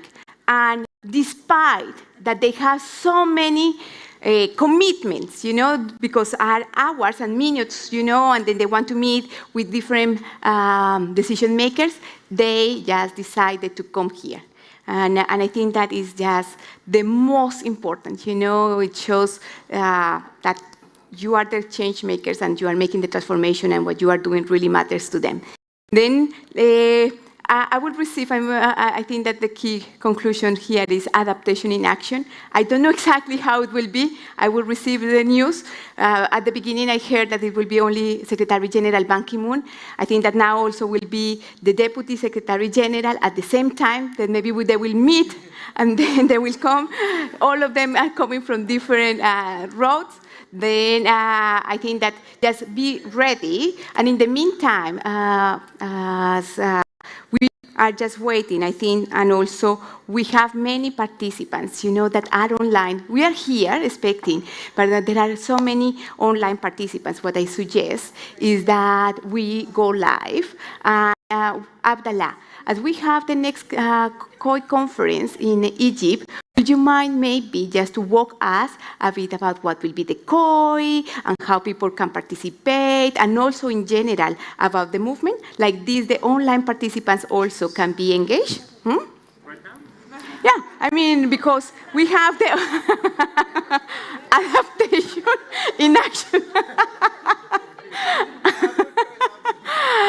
I think that the most, what has been the conclusion here, is adaptation in action, then, because they are waiting, the online participants are waiting, we are not connected, but as we don't know exactly when they will come, what I suggest is, now we are not live, but soon, because they are waiting. They don't know exactly what will happen and everything. I think in the meantime, just use this opportunity because there are so many youth that are there, that they want to know what is happening. Maybe let's use the time to give a general overview about what will happen at the COI, and you explain a bit of the Yongo process and how you can participate and engage.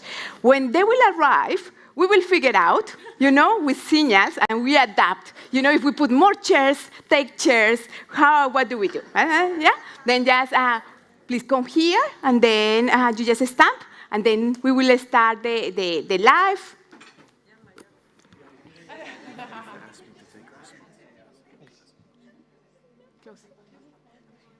Then you just stamp, and also here for the panel, we don't know how many people will come with them. Then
We have interpretation in 4 languages: English, Spanish, French, and Arabic, and we have a call for you. You know, all of you have mobile phones, you have also iPads.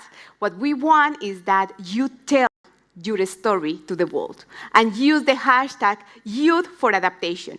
We are here celebrating young leaders, celebrating leadership, and as you know, the COP27 will take place in Egypt, and we have, before the COP, we have the Conference of Youth that is called COP17. And we have one of the organizers here, Abdallah, and I am delighted to welcome Abdallah. Please, a big applause for Abdallah. Abdallah, just share with us what will happen in Egypt. But also, there are many youth that are engaged at the local level in different activities, but they don't know what is COI, what is Yongo, what are all these acronyms. What about if you just explain to them what is happening, and also how can they engage even if they will not be in Egypt? Abdallah. Yeah, thank you so much for the opportunity. And I would like to start that COI 17 is the 17th version of COI. So we already make 16 version before it. And we always stick to COP where it goes. COI is always having place in the same city that COP exists. So let's start from the beginning. Yungu. It's like you heard a lot of information about Yungu, but Yungu is one of the consistency of UNFCCC, and it mainly the official youth and the children one. So Yungo have this big event, COI. COI is mainly working on 3 or 4 aspects. First of all is capacity building. So we gather people from all around the globe. Last year we have ability to get people from more than 100 plus country to be in Glasgow for COI 16, and we give them trainings and workshops about the main working groups that are part of Yungu structure. So the first one is capacity building. The second one is culture exchange. So in this environment, you have people coming from all around the globe for just like to adapt on the new structure or the new culture of the city. So this is how it's going. And the most important one, the one we all working on all the year, is the Global Youth Statement. The one that we present to the COP27 or the COP26 president and give him, this is the voice, this is the youth voice in the topics that are going to be discussed. This year, COI 17 is going to be fantastic in Sharm El-Sheikh.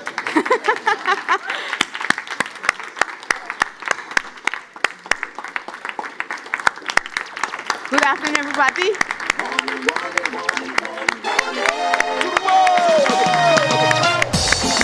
Warning, warning, warning.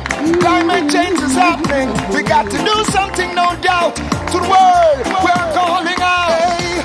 See the signs, they all reveal that global climate change. We need a microphone. No, we have a microphone. Good. Secretary General, welcome. Please, in the middle, sir. So, you just arrived this morning after a very intense travel schedule. And I'm going to disclose a little bit where you have been in the last few days and weeks. Obviously, you were in Ukraine together with the elders trying to address the Ukraine crisis. You have traveled to the US. You have talked to world leaders. So, we have a summit, as you know, tomorrow on adaptation. But I think it's also very important to realize we all, including you, we all would not have been here if there was no Paris Agreement. We all would not have been here if there were no Sustainable Development Goals. And the reality is, there was no Paris Agreement, or there were no Sustainable Development Goals, if Secretary General Ban Ki-moon would have not been championing this. And maybe a personal note, Secretary General. This is just something to share with the youth constituents here. There is something extremely remarkable. I mean, we had a conversation this morning, but there is something extremely remarkable when you found a leader who has not only the integrity, the deep integrity, but also the energy, whether you're 24 or 22, which we concluded this morning, or much older in my case, and perhaps a little bit older in Secretary General Ban Ki-moon's case. I'm absolutely convinced, because I know it, I've seen it, there is no one here, none, including myself, who works harder today, yesterday, tomorrow, than the Secretary General. It is unbelievable. To go to the top, to have an impact, to drive, requires investment in time and energy. And I think, sir, you're such an inspiration, not just for me, but I think for this group as well. And my last point to you, Secretary General, I'm going to give you the floor. I'm going to give the floor to Adriana. What defines a leader from a non-leader? There are only a few leaders. Tomorrow we're going to see leaders, another leader, and a minister, this leader, and a mayor, oh, you're a leader. But what defines a real leader, a true leader who has an impact on the daily lives of people living on the front line? What truly defines a real leader is boldness, is speaking truth to power. So I'm extremely humbled, Secretary General, that you found the time now. You just arrived here. You saw Her Majesty this morning. You will have a very important gathering this evening, soon, quite frankly, as well. So I want to thank you from the bottom of my heart for making time to speaking to the youth, because as you and I agree, this is the real summit in the next few days. This meeting here is the real summit. I want to hand it over briefly to Adriana, who you know. Adriana is leading on the youth program in GCA. To guide you through the proceedings. And I'm doing something which normally in the normal protocol is totally unacceptable, will get you fired, so don't do that. I'm going to leave even before the Secretary General is speaking, because President Macky Sall of Senegal, the chair of the African Union, is literally arriving right now. So I need to receive him on behalf of the Dutch Prime Minister. So I'm handing it over, with your permission, to Adriana. But once again, a warm welcome, please, now, to the Secretary General, Ban Ki-moon. Let's take a photo, please, with the panel. Let's take a photo together. Yes.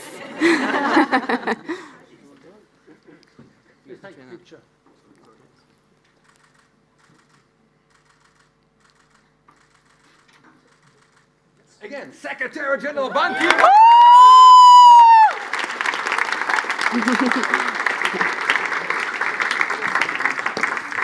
I will move the table to there. Yeah. To the middle. Yeah.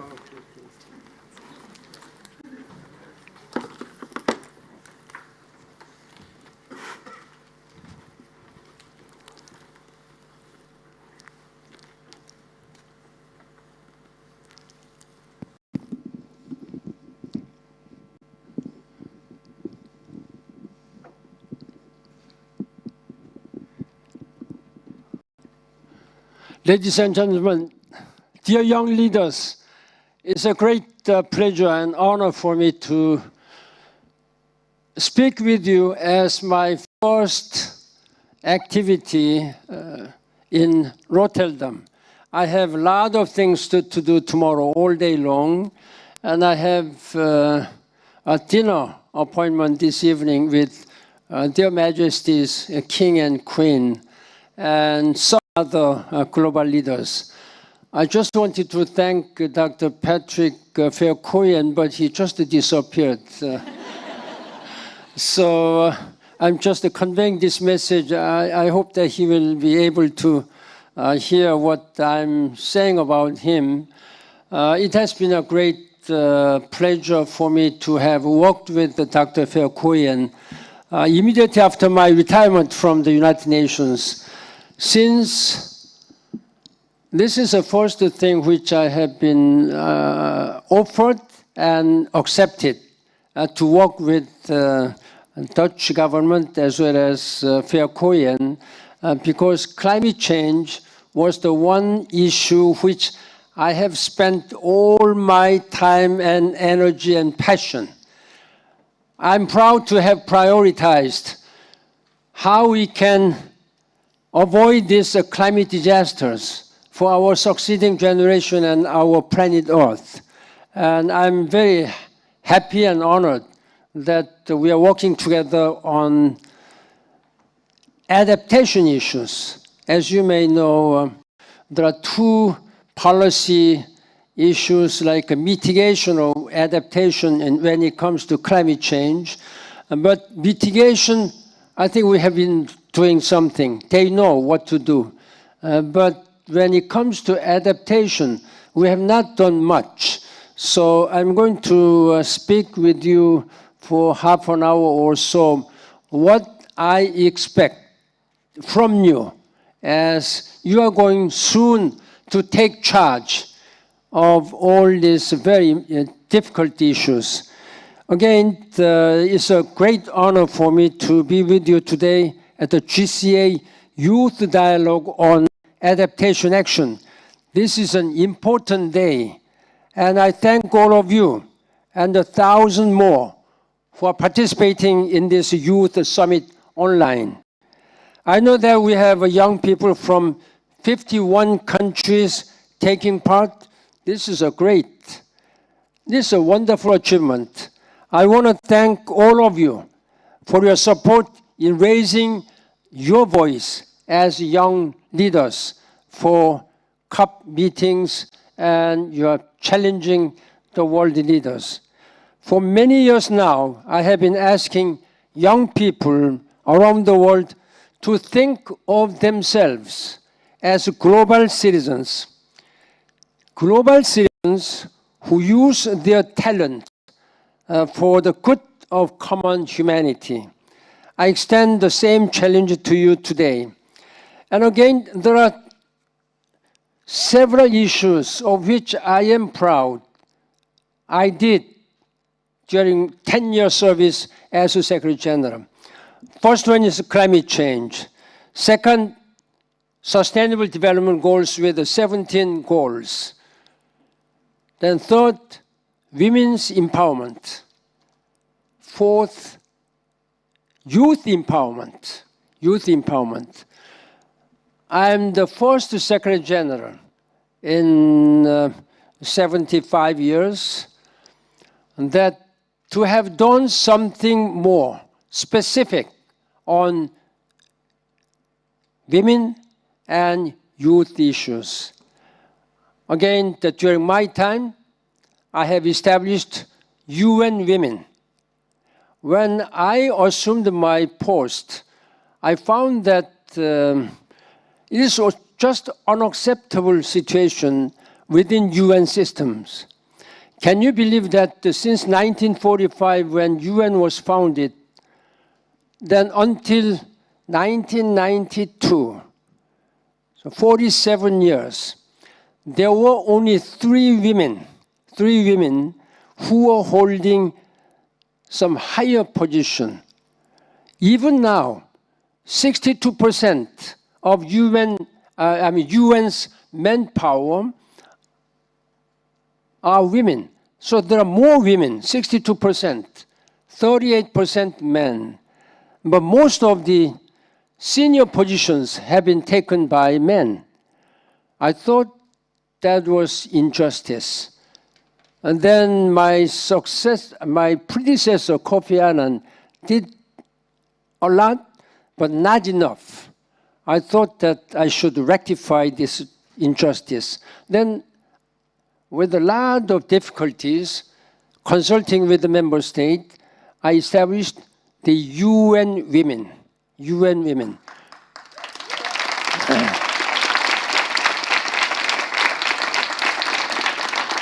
Then what I did next, I thought about you, about young people. There was no voice. Nobody was listening to your voice. Then I did try to establish, not as big as UN Women, but I first appointed United Nations Secretary General's Special Envoy on Youth, for Youth.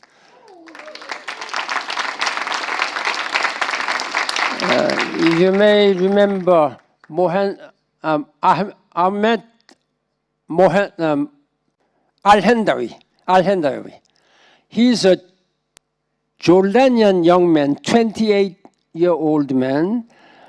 He was the youngest and senior-most person in the United Nations system. Then now it is taken by a Sri Lankan lady, almost the same age. So this is the beginning.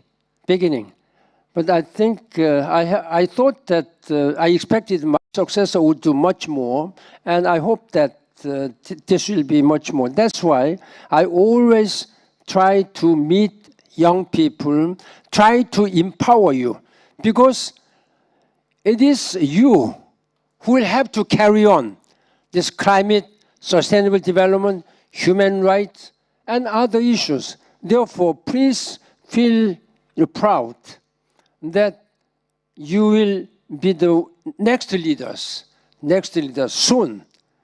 That is why I am here. The reason this is so important to me and to all of us, that you are the most important generation in our history. The actions that you take and the influence you bring to decision makers will decide the fate of all future generations. Why do I say this today? Because climate change is happening much, much faster than you might think. And it is happening to everybody, regardless of where you are from. It doesn't discriminate. If you are living in the United States or European countries, then climate change doesn't give any special treatment to Europeans, Africans, or any other Asians. When I was your age, my generation lived under the cloud of nuclear war. We never thought about climate issue. Nobody was talking about climate issue. It was always there on the horizon. In fact, when I was young boy, I was free to drink water from the river and the small brooks. Nature was very clean, air was clean, because there were not many cars, not many plants, factories. But now, if you drink any water from the brooks, then you will die. Today, war rages once more in Europe, and its effects are spilling across the distant borders, including Africa, where young people and the vulnerable communities stand to lose a lot due to the economic impact on food and fuel. And this comes when we have not yet recovered from the coronavirus pandemic crisis. Now, I'd like to quote what I said. I quote, "But the danger posed by war to all of humanity and to our planet is at least matched by the climate crisis and global warming." I said that sentence 15 years ago, just after becoming UN Secretary General, when talking to students at a school conference in New York. I also said this to those boys and girls. Again, I quote, "In the absence of decisive measures, the true cost of our actions will be borne by succeeding generations, starting with yours," unquote. I come from a culture that reveres its ancestors, old-aged people.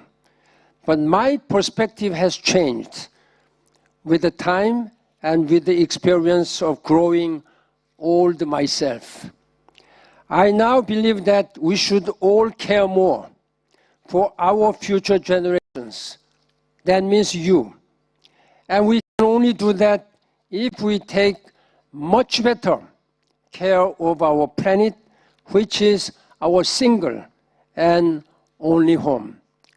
Whenever I discuss climate change with young people, I am always impressed by your positive attitude, your fresh ideas, and your commitment. You are determined to make yourselves heard, raising awareness of the climate emergency, finding solutions for climate adaptation, and holding politicians and policymakers to account. Young people are also leading the way in creating and delivering a sustainable future. Young people are showing what is possible, and you know what is not possible. In 2030, just 8 years later, the target date that the world has set for keeping global warming temperatures below 1.5 degrees Celsius, your generation will be nearing its productive peak in economic terms. But every day that we delay adapting to climate change is another day wasted. Another day when we are delaying investment now, but paying the cost later. Failure to capitalize on the economic benefit of economic adaptation through high return investment now will result in the loss of trillions of dollars in potential development. It will result in the loss of economic opportunities for you, your families, and your friends, and also your succeeding generations. Education is vital for building a climate-resilient future. The GCA, Global Center on Adaptation, which was established immediately after my retirement, working together with Dr. Phil Koyen, is proud to have youth leadership as a core focus of our work. The African Adaptation Acceleration Program, AAAP, or what is AAAP, is helping to give 1 million young Africans the money and skills they need to pursue jobs and careers in climate adaptation. 3 years ago, I went to Ghana together with Chinese businessman Jack Ma. He's a rich man, so he brought all that he really wanted to empower African young business leaders. And he really wanted to give some scholarships, 1 million each, who were successful in contest. There were a lot of contests among so many business leaders. This is one of the ways when his name was coming up in the world. He came to the United Nations. He asked me, Secretary General, what and how can I use my money for the betterment of the world? I asked him, invest your money for education. Educating young people, that will be the good investment. You have already earned so much money. So use that portion of money for educating young people. Young people are the only promise and future of us. Then I think he did. Unfortunately, something went wrong to him in China, so he's now being silent. But one day I hope he will come back. So I don't want to make any further comment on this, what is the problem. It's not his problem. Now, ladies and gentlemen, what we are doing may be just the beginning, because we will be taking this program and applying it in other global regions. Our Youth Adapt Challenge has provided business incubation skills and funding to young innovators. If we help to unlock the business opportunities in adaptation, we can sow the seeds of a green and climate resilient future. I'm not a scientist. I have never been a climatologist. What I learned, that is what I learned from my own observations. Nobody was talking about climate change. Of course, I may be exaggerating. Everybody was talking already. Since 1992, when people were negotiating for Kyoto Protocol. But Kyoto Protocol never been successful. When it became effective by 1997, the United States, Canada, all these big countries just withdrew from this Kyoto Protocol.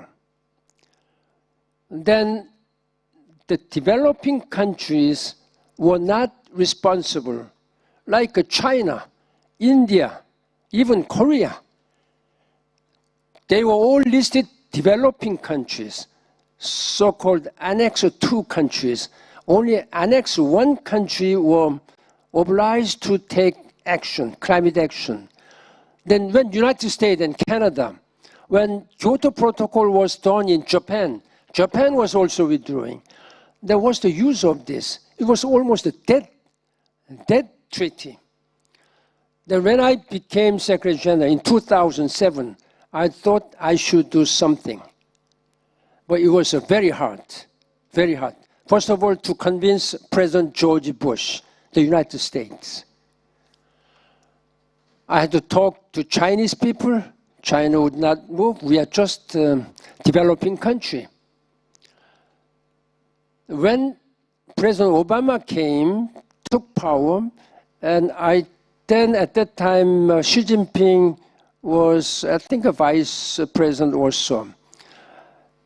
President Hu Jintao retired, and President Bush retired, and there came new generation, and I did my best to bring these two leaders, President Obama and President Xi Jinping, together, because they are the #1 and #2 largest greenhouse emitting countries. And they were the #1 and #2 largest economy by that time. So I really worked, working that way 9 years. I tried to lead by example, because I'm not a scientist even now. I don't know much about climate change, but I really wanted to see for myself with my own eyes how climate is changing. I first went to Antarctica. I went to 4 times Arctic. Has any one of you visited those Arctic regions? Has anyone? Please raise your hand. Oh, where did you go? I went in 2009. Okay, good. Very brave man, yeah. You may have to risk your own safety. It is very hard to go there. Very hard. So, of course, as a Secretary General, I was given all support, ice-breaking ship, etc., helicopters, whatever. So it was easier for me to go and come back without much safety problems. Then I went to Lake Chad, once as big as almost like seas. It has shrunk to 1/16 of original size because of the drought, because of climate. I went to Aral Sea. Has anyone been to Aral Sea? Once a sea, you will only see sand. because of mismanagement. You will see all, ships and boats and a lot of things just stranded on the sea. It was a sea because of mismanagement of Soviet Union at that time. I went to this Amazon River Basin where rampant deforestations were taking place. I went to Kalimantan, Indonesia, where, again, rampant deforestation were taking place. All these kind of man-made disasters were expediting the climate issues. Now, we have a Paris Climate Change Agreement. Now, it's the matter of implementation.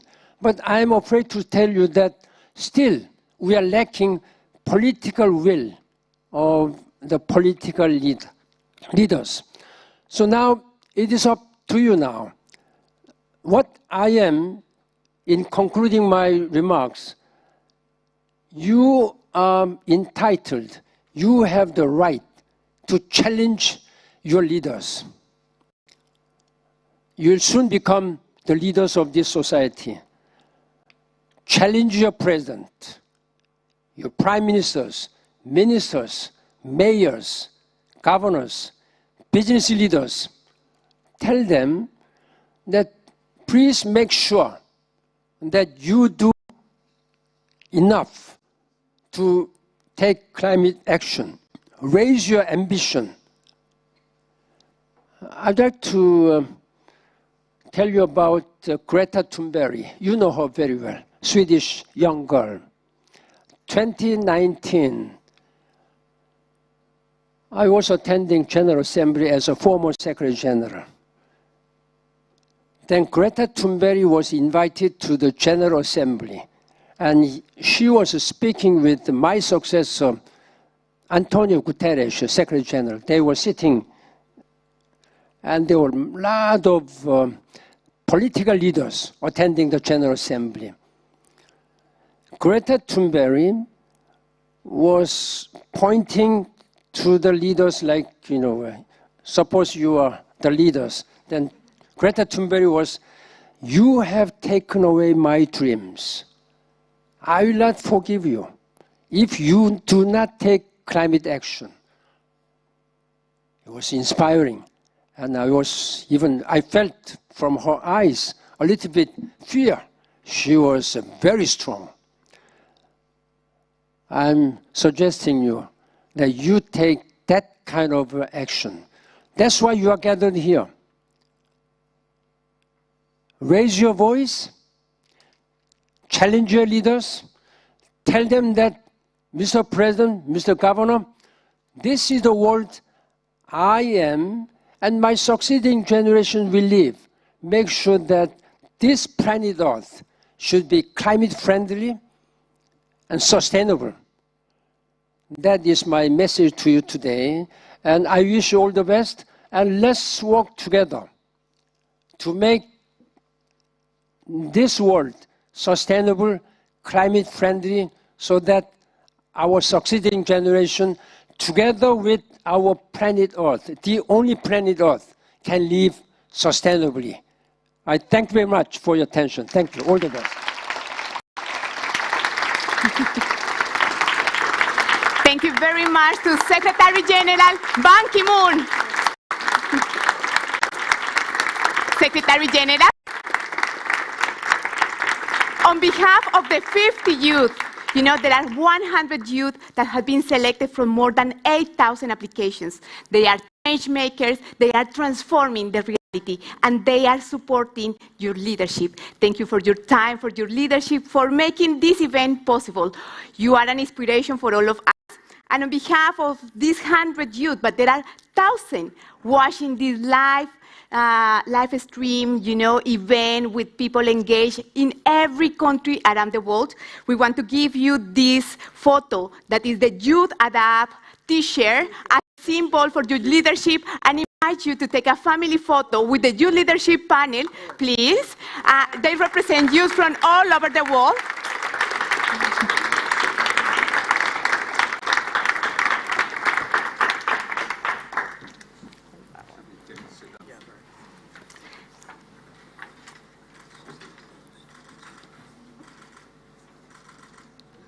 A big applause for Secretary General Ban Ki-moon.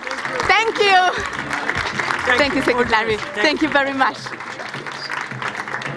And honestly, I'm not exactly sure what has me more scared. It's kind of strange, but I fear climate change as much as warfare. With oceans rising, all the coasts will find themselves submerged, and I don't think the current government has shown enough concern. We've got researchers waving publications in dismay as our leaders keep taking our nation to its grave. So when it comes time to find a place in which to stay, like I mentioned earlier, my bunker basement's pretty safe. In a worst case scenario, a big applause for the Secretary General. Every single variable. If temperatures get crazy, my AC will keep us very cool. If oceans rise, we're waterproof. And I've got a tube that runs about the room a couple hundred feet. A very exciting moment with global leaders that are just coming together for the African Adaptation Summit that is taking place in Rotterdam, in the Netherlands. And 100 youth from all over the world are here. And now what we are going to do, we have another visitor that will come very, very soon. The deputy executive, we have also, I have another surprise for you. Today is a day of surprise, and please just give a big applause.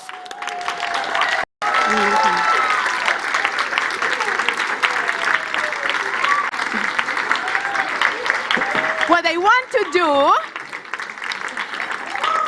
is now we have, an extraordinary group here, because music is also about life. It's about inspiration. It's making that all of us have the energy that we need to move this agenda forward. And they are young leaders, and what is their role? They transmit their message through music, through art. Then they come from different countries in Africa. A big applause for all of them.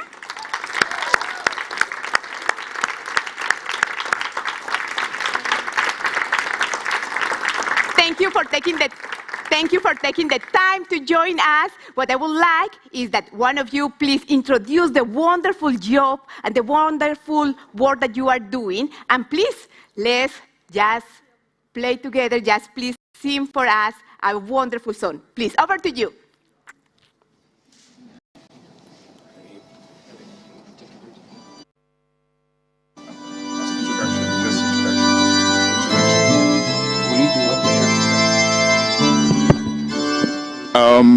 We are the Methodist choir, the Wesley Methodist choir, and we are so pleased to be here to minister for you guys.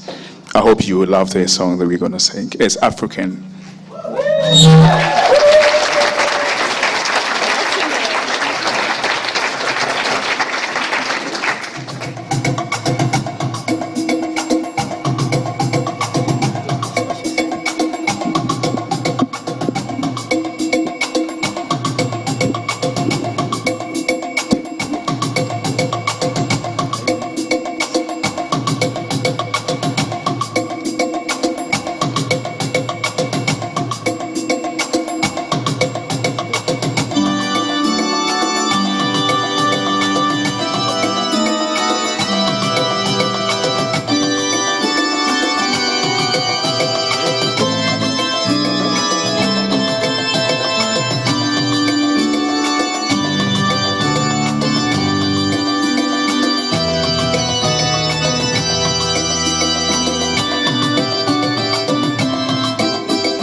yodo, umenya odo, nesunu yiyo.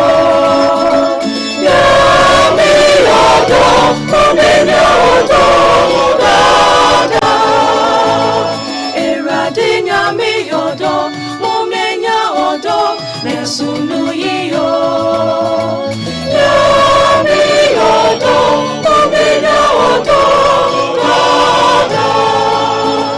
Nyami yodo, umenya odo, dada. Nyami yodo, umenya odo, dada.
And to continue,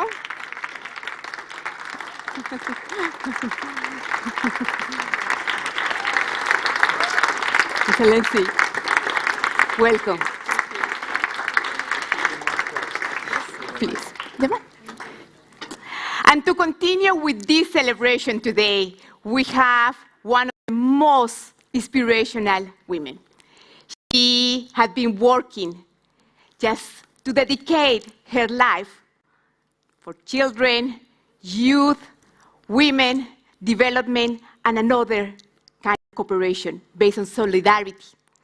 Please, I want that you join me with a big, big applause to Amina Mohammed, the Deputy Secretary General of the United Nations. Let's move.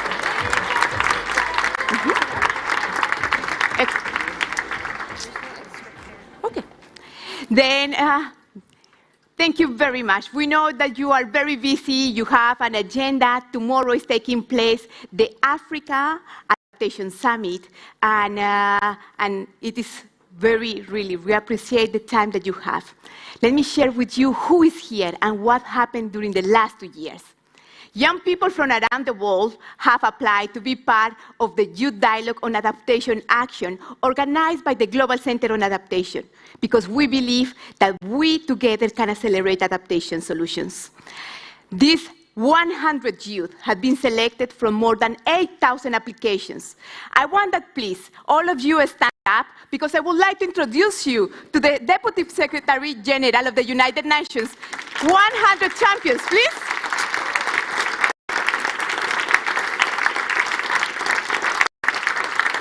We have here 50 countries that are in Rotterdam together, but also we have thousands of young people watching this live event.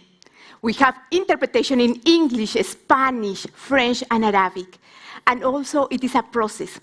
You can sit down, and you are our inspiration. You are change makers, and you are making this transformation possible. Last year, the Global Center on Adaptation established the Youth Advisory Panel, 12 youth from all the continents represented here, to provide strategic advice to our CEO, Patrick Verkogen, about how we can accelerate action.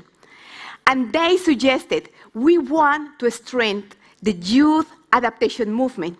And 7 youth adaptation forums were organized.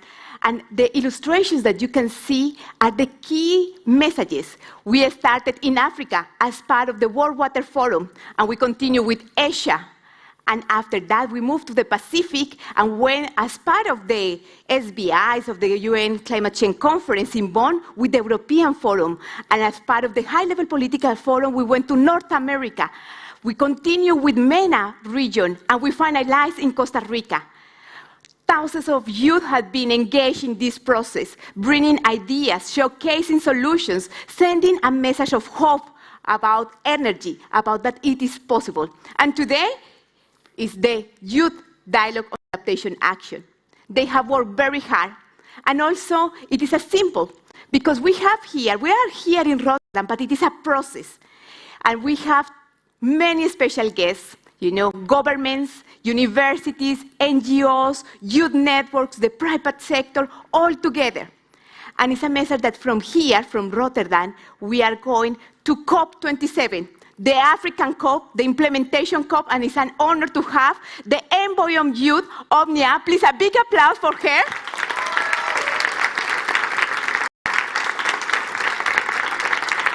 And as it is a process that we cannot give up. We will continue bringing these voices to COP28 that will be hosted in the United Arab Emirates. A big applause for Shema.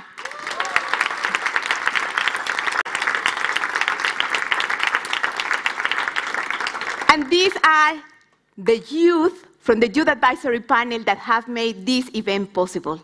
And they want to share with you what did happen during this process. Then I want that you welcome the members of the Youth Advisory Panel just to present their message. A big applause for the panel. Desmond, we started in Africa in March. What did happen? What is the message? Thank you so much. Is it on? Thank you so much for gracing our occasion. Like Adriana mentioned, we've had this number of events, and in Africa, in particular in March in Senegal, we had a number of young people that came there, and one of the main conclusions was that we need to have effective and very engaging youth inclusion as far as adaptation agenda is concerned.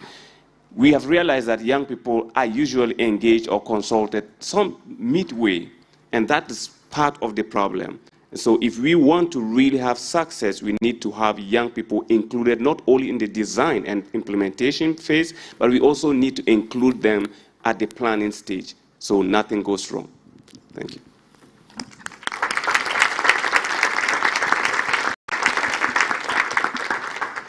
Hello, my name is Hayley from Australia. I co-hosted the Pacific Forum with my colleague Nikhil, and one of the biggest things that came out of our forum was the need for effective adaptation education to help people foster resilience, overcome climate inequities, and really prepare to face the climate crisis.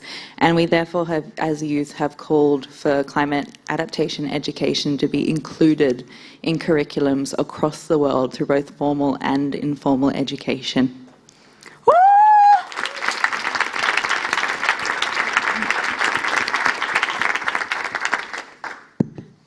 Hello, my name is Nikhil and I'm from Fiji. Expanding further from what my colleague has mentioned, one extra message that I can bring forward from the Pacific Forum was that my apologies.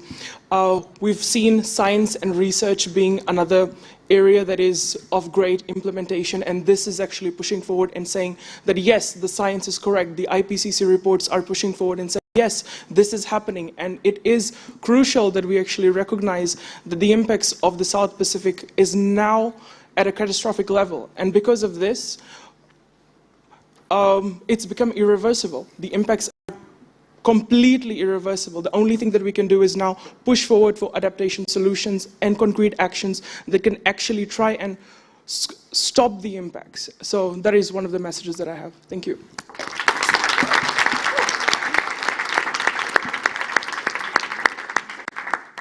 Thanks, Nikhil. And hi, everyone. I'm Kathy from China, co-organized the Asia Forum, also supported the African and European ones. And as someone who's been in UNFCCC, the UN climate change processes, since I was a teenager, what I think is really important is for the global goal on adaptation it is the opportunity for us to raise ambition, action, and also awareness, which is currently lacking. And so what I call on is, we call on countries to establish a sub-goal on youth engagement to ensure really meaningful youth engagement, both from UN policy level to national and local implementation.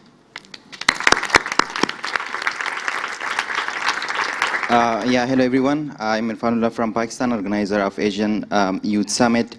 So yeah, we all know youth are on the forefront of fight against climate change.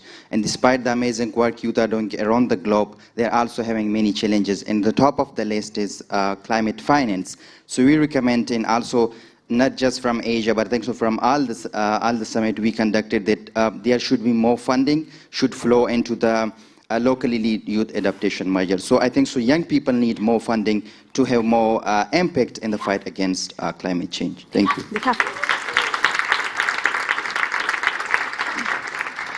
Hi, my name is Alyssa and I'm from Canada.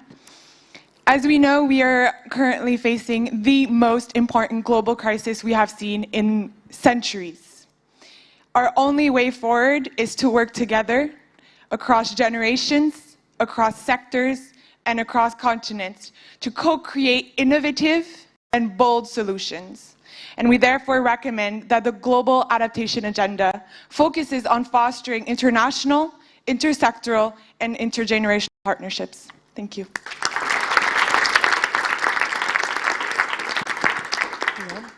Hello. Asia, this is Joyce Mendez from Brazil, Paraguay, co-organizing of the Latin American Forum. And one of the recommendation is not just inclusion of indigenous peoples and the whole governance process, but also recognition of our ancestral technologies. We have technologies like cultivating water that they work until nowadays in order to face climate adaptation. And in the other hand, we also want to be heard, so translating our knowledge into other languages and vice versa. Not just in the UN languages, but into indigenous languages as well, so we can be included, and as well our knowledge can, go further and be globally spread.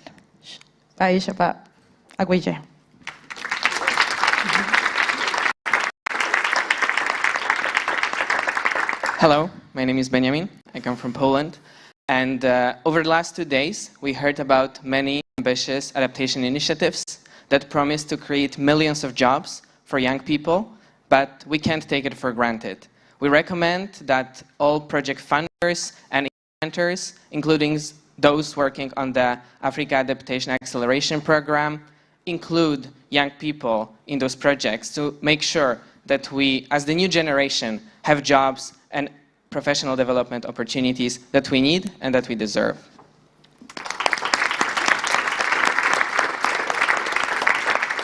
Thank you. My name is Emily and I'm from the United Kingdom and I co-organised the European Adaptation Forum.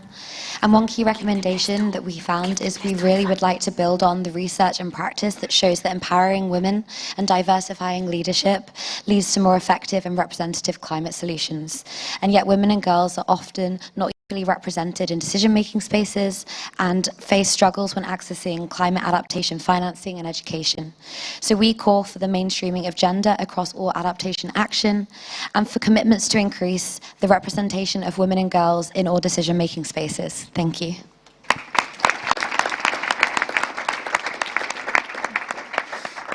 My name is Eva Fleming, I'm from the Netherlands, and I would like to say a really heartfelt thank you so much for your leadership, the way you are an inspiration to young women and girls around the world, and you show that despite the global inequities and the struggle it can take to work on climate justice, to the inequities we see across regions, you are really a leadership figure for so many young women and girls and young people around the world. So thank you so much, and we hope that you will take our recommendations forward.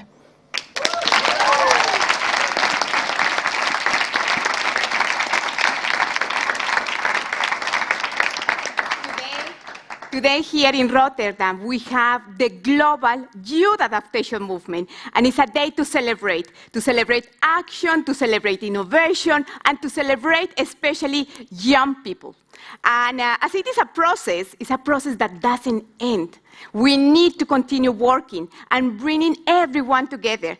And from Rotterdam, we are going to the African COP. Then please welcome me with a big applause for Omina, the youth envoy from the COP27 presidency.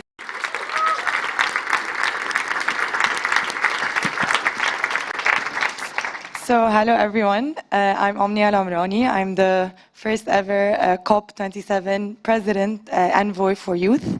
And I am in Egypt, a young medical doctor. So I saw the impacts of climate change on the health of my community. But at the same time, I'm also a climate activist. And as the youth envoy, I see every day the groundbreaking work that young people are leading, walking the talk, and leading by example in building, adapting to climate change, building the resilience of our communities and our countries. So as Adriana said, from Rotterdam to Sharm El-Sheikh, we have less than 2 months away. So we have a bit of work that we need to do. First is join me and the presidency team. We want to deliver a qualitative shift in the role of young people at COP. Define what is meaningful participation of young people in the climate change decision-making process. And at the same time, work together to curate meaningful intergenerational dialogues at the Young and the Future Generation Day, which is going to be on November 10th at COP. And then the second thing, now we have a set of policy recommendations from young people around the world. Let's work together from now until COP to curate specific policy asks, as countries now are going to negotiate the global goal on adaptation. So we need to have our own youth input to the negotiation process for adaptation. So finally, I would love to see you all at Sharm, the Adaptation COP, the African COP, and most importantly, the Youth COP. Thank you.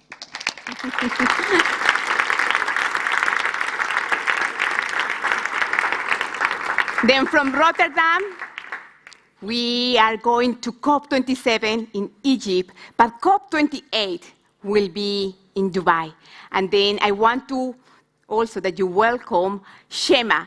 She is also part of the Ministry of Environment, and the next COP, and also the next hope to continue carrying on this message. Please, a big applause for Shema.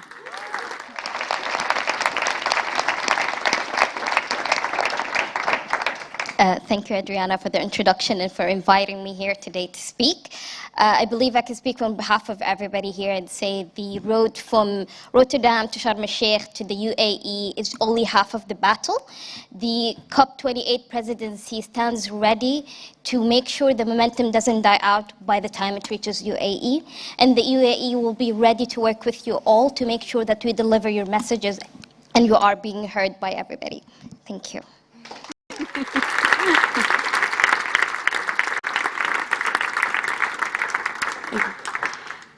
Deputy Secretary, you have here young people from all over the world. They have the hope. They are not only here just participating in an event. It is an event that brings together leadership, intergenerational leadership. And one of the questions that they have been asking is, we are talking about leadership. And they are leaders. But sometimes they say, we feel how we can, overcome the challenges. And you have been one of the leaders overcoming challenges. And despite the circumstances, always opening doors. Deputy Secretary General, what can you say to them? Please, a big applause for her. Thank you. Wow. Well, thank you so much. Thank you so very much. First, for allowing me to gate crash your meeting, because that's exactly what I've done. But I was inspired this morning when I got off the plane and I had a meeting with Patrick, and he said to me, there's this youth event, and I came here and I said I was coming to recruit them. But as I was thinking about it, I thought, no, they're coming to recruit us, because recruiting them's not the way forward. It is about you recruiting leaders to do what they're supposed to do. And we've long, I think, we've dropped the ball many a time. And I think the Adaptation Summit that's happening here tomorrow is another case of a wake-up call for leaders. And so, you know, when people say I'm a leader, I'm sort of like, yeah, not when we're failing. I'm already, when we're doing things great, that's fine. But right now, we're not doing very well. So thank you to the 12 disciples, because I think that for climate action, this is really important. You spoke about Sharm. It is the Africa COP, the Adaptation COP, but it's also the COP that ought to make good on its promises from Glasgow and take them through to Dubai, the UAE, because it's going to be really important to keep the momentum, to keep hope alive. Today, shockingly, we're seeing what is happening in Pakistan, but I'm not sure that it's making a difference. I just think we watch the pictures again and we hear the stories again and then we don't move. So what I feel we have today is leadership that knows what it's supposed to do. I didn't hear anything new here. So we've been saying this for a long time. We try to change the English a little, and maybe it's in my language or somebody else's language, but it's the same thing. So we do know what to do. In fact, we know how to do it, because we've never been so endowed with technology, with connectivity, with interconnectedness of our countries, our communities, to do what we need to do. What we're failing in doing is somehow we're taking the leaders to the water, but they're just not drinking the Kool-Aid. Something's wrong. And I'm not sure what it is that we will do to get them to do that. Is there a disconnect with leaders? Is it about the paraphernalia around the leaders? Because there are whole institutions behind our countries and our leaders. So we're not getting to them that write us our TPs and our notes and our policies. Something has gone very wrong in the world that we cannot digest what we see, latest of which is Pakistan. There'll be something else tomorrow. And we can't act. All the scribing that you've done around here, we've been scribing for years. And it's, you know, finding a different way to communicate, but it's really, really difficult to get this done. And so as I was coming in, you know, I've written my speech 3 times over, I think now. My poor people from New York are dreading it because they can't release it before time because of what I'm going to say. But every step along the way, I was thinking, you know, I want to be like this group when I grow up. That's what I want to be, because somehow we've got to get the energy and we've got to get the message right. What is the message that will call leaders to act so that they will not leave their homes without thinking, I'm not leaving this home until I know what it is I'm going to do when I get to the office or when I get up on a podium. That they feel the challenge, I'd like to say sometimes the fear of not doing. Because there are billions, it's not millions, by the way, it's billions of people out there that are being affected by climate change, and it's very real. I saw somebody sent me a message to say that the whole big movement, and I think it's some lot of scientists that are coming to tell us the science is wrong.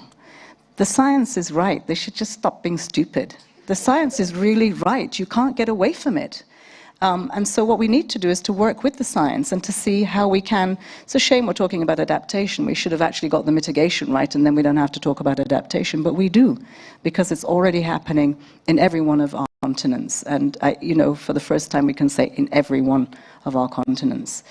So real challenges ahead.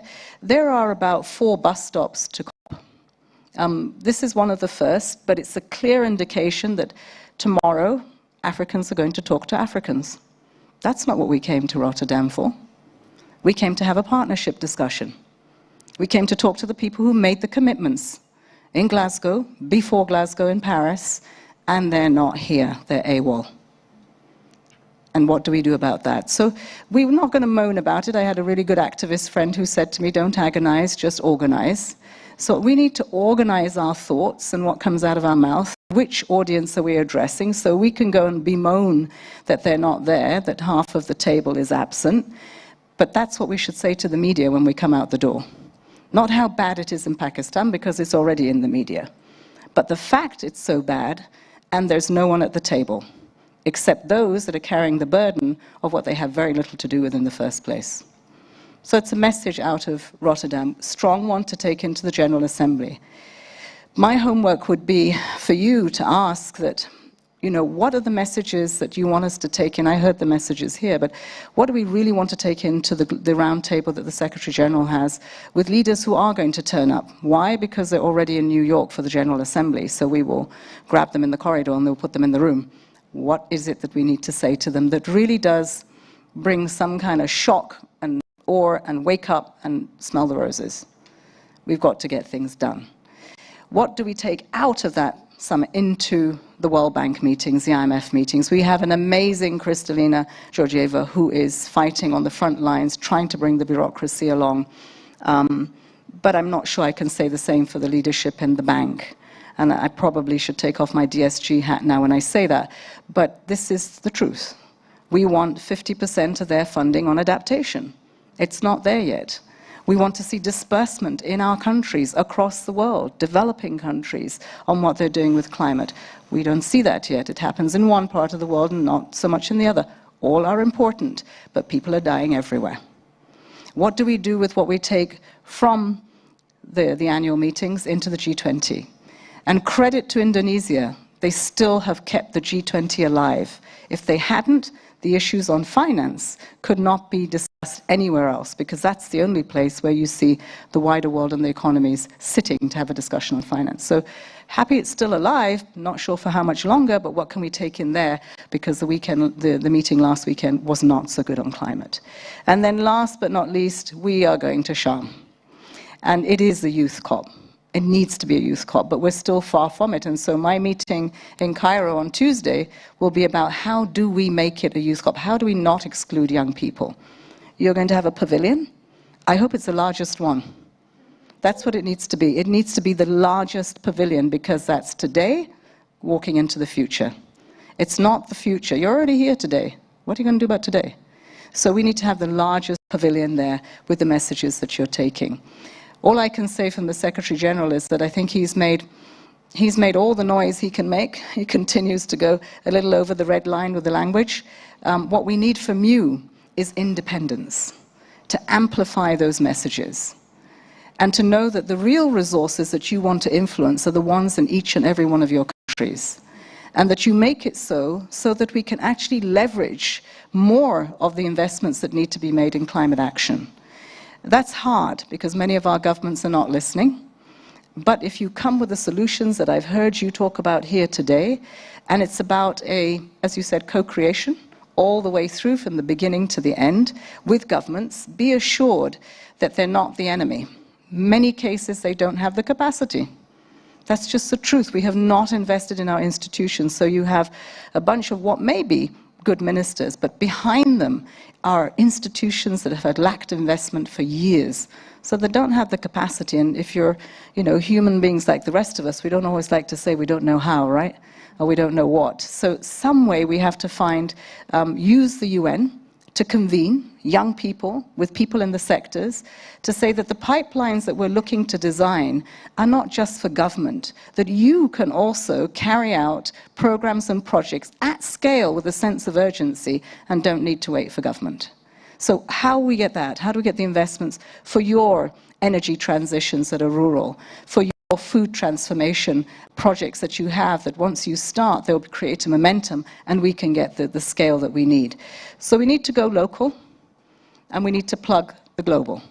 And that's the bridge that we will help to provide, one that we can convene, because we can. The UN can call anyone together anywhere. I think Nisreen is at the back there. Where's the baby? Okay, right. To do that, it's really important that we make much more use of what we're seeing at the global level. Because of your voices, the Vanessas of this world, our leaders are beginning to listen. In a country like mine, when I became the Minister of Environment, they just said that I was the Minister of the Dustbin, because it was about collecting garbage. We changed that. We had the first national green bond that was ever released. And from there, things just grew, because people saw our challenges in the environment with conflict. They saw it with survival. And today we have a Vice President who's bringing probably one of the most ambitious energy transitions to share with people in the United States in the coming weeks. So things can happen, and most of that movement's been done by young people, working with him. So things can happen. Don't give up on government. Don't give up on the UN. We're not giving up on you. We're counting on you. And that's a heavy burden. But it's no more than the one I had, because I was you once. And I got kids and grandchildren, and they're continuously harassing me. It's really funny sometimes because I say, been there, done that. Look, it's never, ever easy, ever. You're not doing any more than I did in my time. Activists like me, we were standing on the shoulders of other activists, and you will surely stand on the shoulders of others as others will stand on yours. So activists never have it easy. And it is sacrifice, and it never gets good. And that's why you're doing it. One last message. Keep your independence. Don't come too close to anybody. Not government, not the international institutions. Just keep your distance a little. Because that independence, that voice, allows you to stay true to what you believe in and what you're fighting for. So that would be my last piece of advice, having now come onto the inside and in a hurry to get back onto the outside. But thank you so much for allowing me to gate crash. Yeah.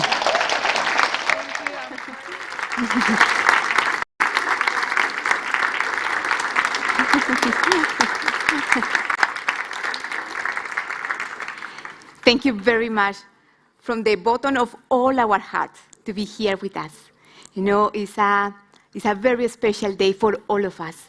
It's a special day to renovate hope and to send a message to the world that is possible. And it's possible through this intergenerational dialogue, through this partnership, and because it's a unique opportunity to make a difference. And this generation is the generation that stands with you to fight and to build a climate resilient development. On behalf of all of them, we have 1,000 youth change makers from 50 countries and thousands of youth that are watching online because they are part of the youth adaptation movement, the movement that was born here in Rotterdam and that we will continue working with all the partners to make it possible. On behalf of all of them, we want to give you this t-shirt that is the t-shirt of the youth adaptation. Please. And we are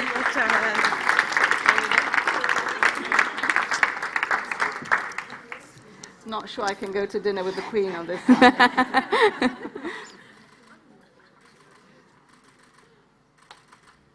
Thank you so much. Well, don't give up, don't agonize, organize. Thank you. Thank you very much. Please, a big applause for the Deputy Secretary General, Amina Mohammed.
Come on,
Nyami yakasi, nyami yakasi, ama mumase, nyami hallelujah, muma ferosi jom, ranenim, fesuro kotono, sorry no, fone kwaji. Otano yang pon ke yang pondi nami agasi aman mumose nami ohin hallelujah momayem ferosi jom raneni yefesu kotono sorry no fone yen kwaji utano yang kupon kerian pondi ahifuhin binyam sayeyi usaseda usantontom ahifuhin uyenyame uyekese ogatache yeleka omatu siana yebema wo sonaya Yama yere soto hallelujah yang popon terian pondi aefohin minyamye eroti ogatache yebeka bom atu siana yebema wo sonaya kanfo yema yene soto hallelujah yankopon terian pondi nyami yekasi ama mumose nyami ohin hallelujah mumaye Raneni, yefasuro kotono, sorry no, yefone yekwaji, utano nyankopon, cherian poni.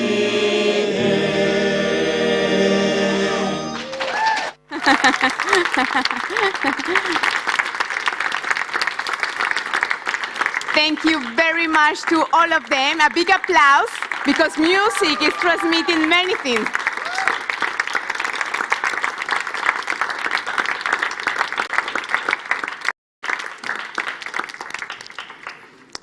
What a special day. A day to remember for all of us. And a day to really renovate our hope and to have the batteries recharger to continue doing what we want to do. Then now we continue with our agenda. After this very exciting moment also to listen. You know, very close, you have very close to global leaders about, you know, what is happening and their perspective. And not everyone have the possibility. And you are the 100 that are here. And to be here means that we need your commitment to return back wherever you are, to your countries, to your cities, your organizations, and your families, and to spread the word. You know, when I was studying, one of my professors told me that if you don't have the knowledge, you don't know what is happening. But once you have the knowledge, you cannot be indifferent. And if you know what is happening, you need to take action. All of you know what is happening, and we need you really to move forward this transformation. Then we count on you. It's an agenda that we need to move forward. What I want to invite you is that now we will continue with the working groups. Today we have a very, you know, it's a day of celebration of getting together. That we will have 5 working groups as yesterday, 5 working groups that will be working in parallel.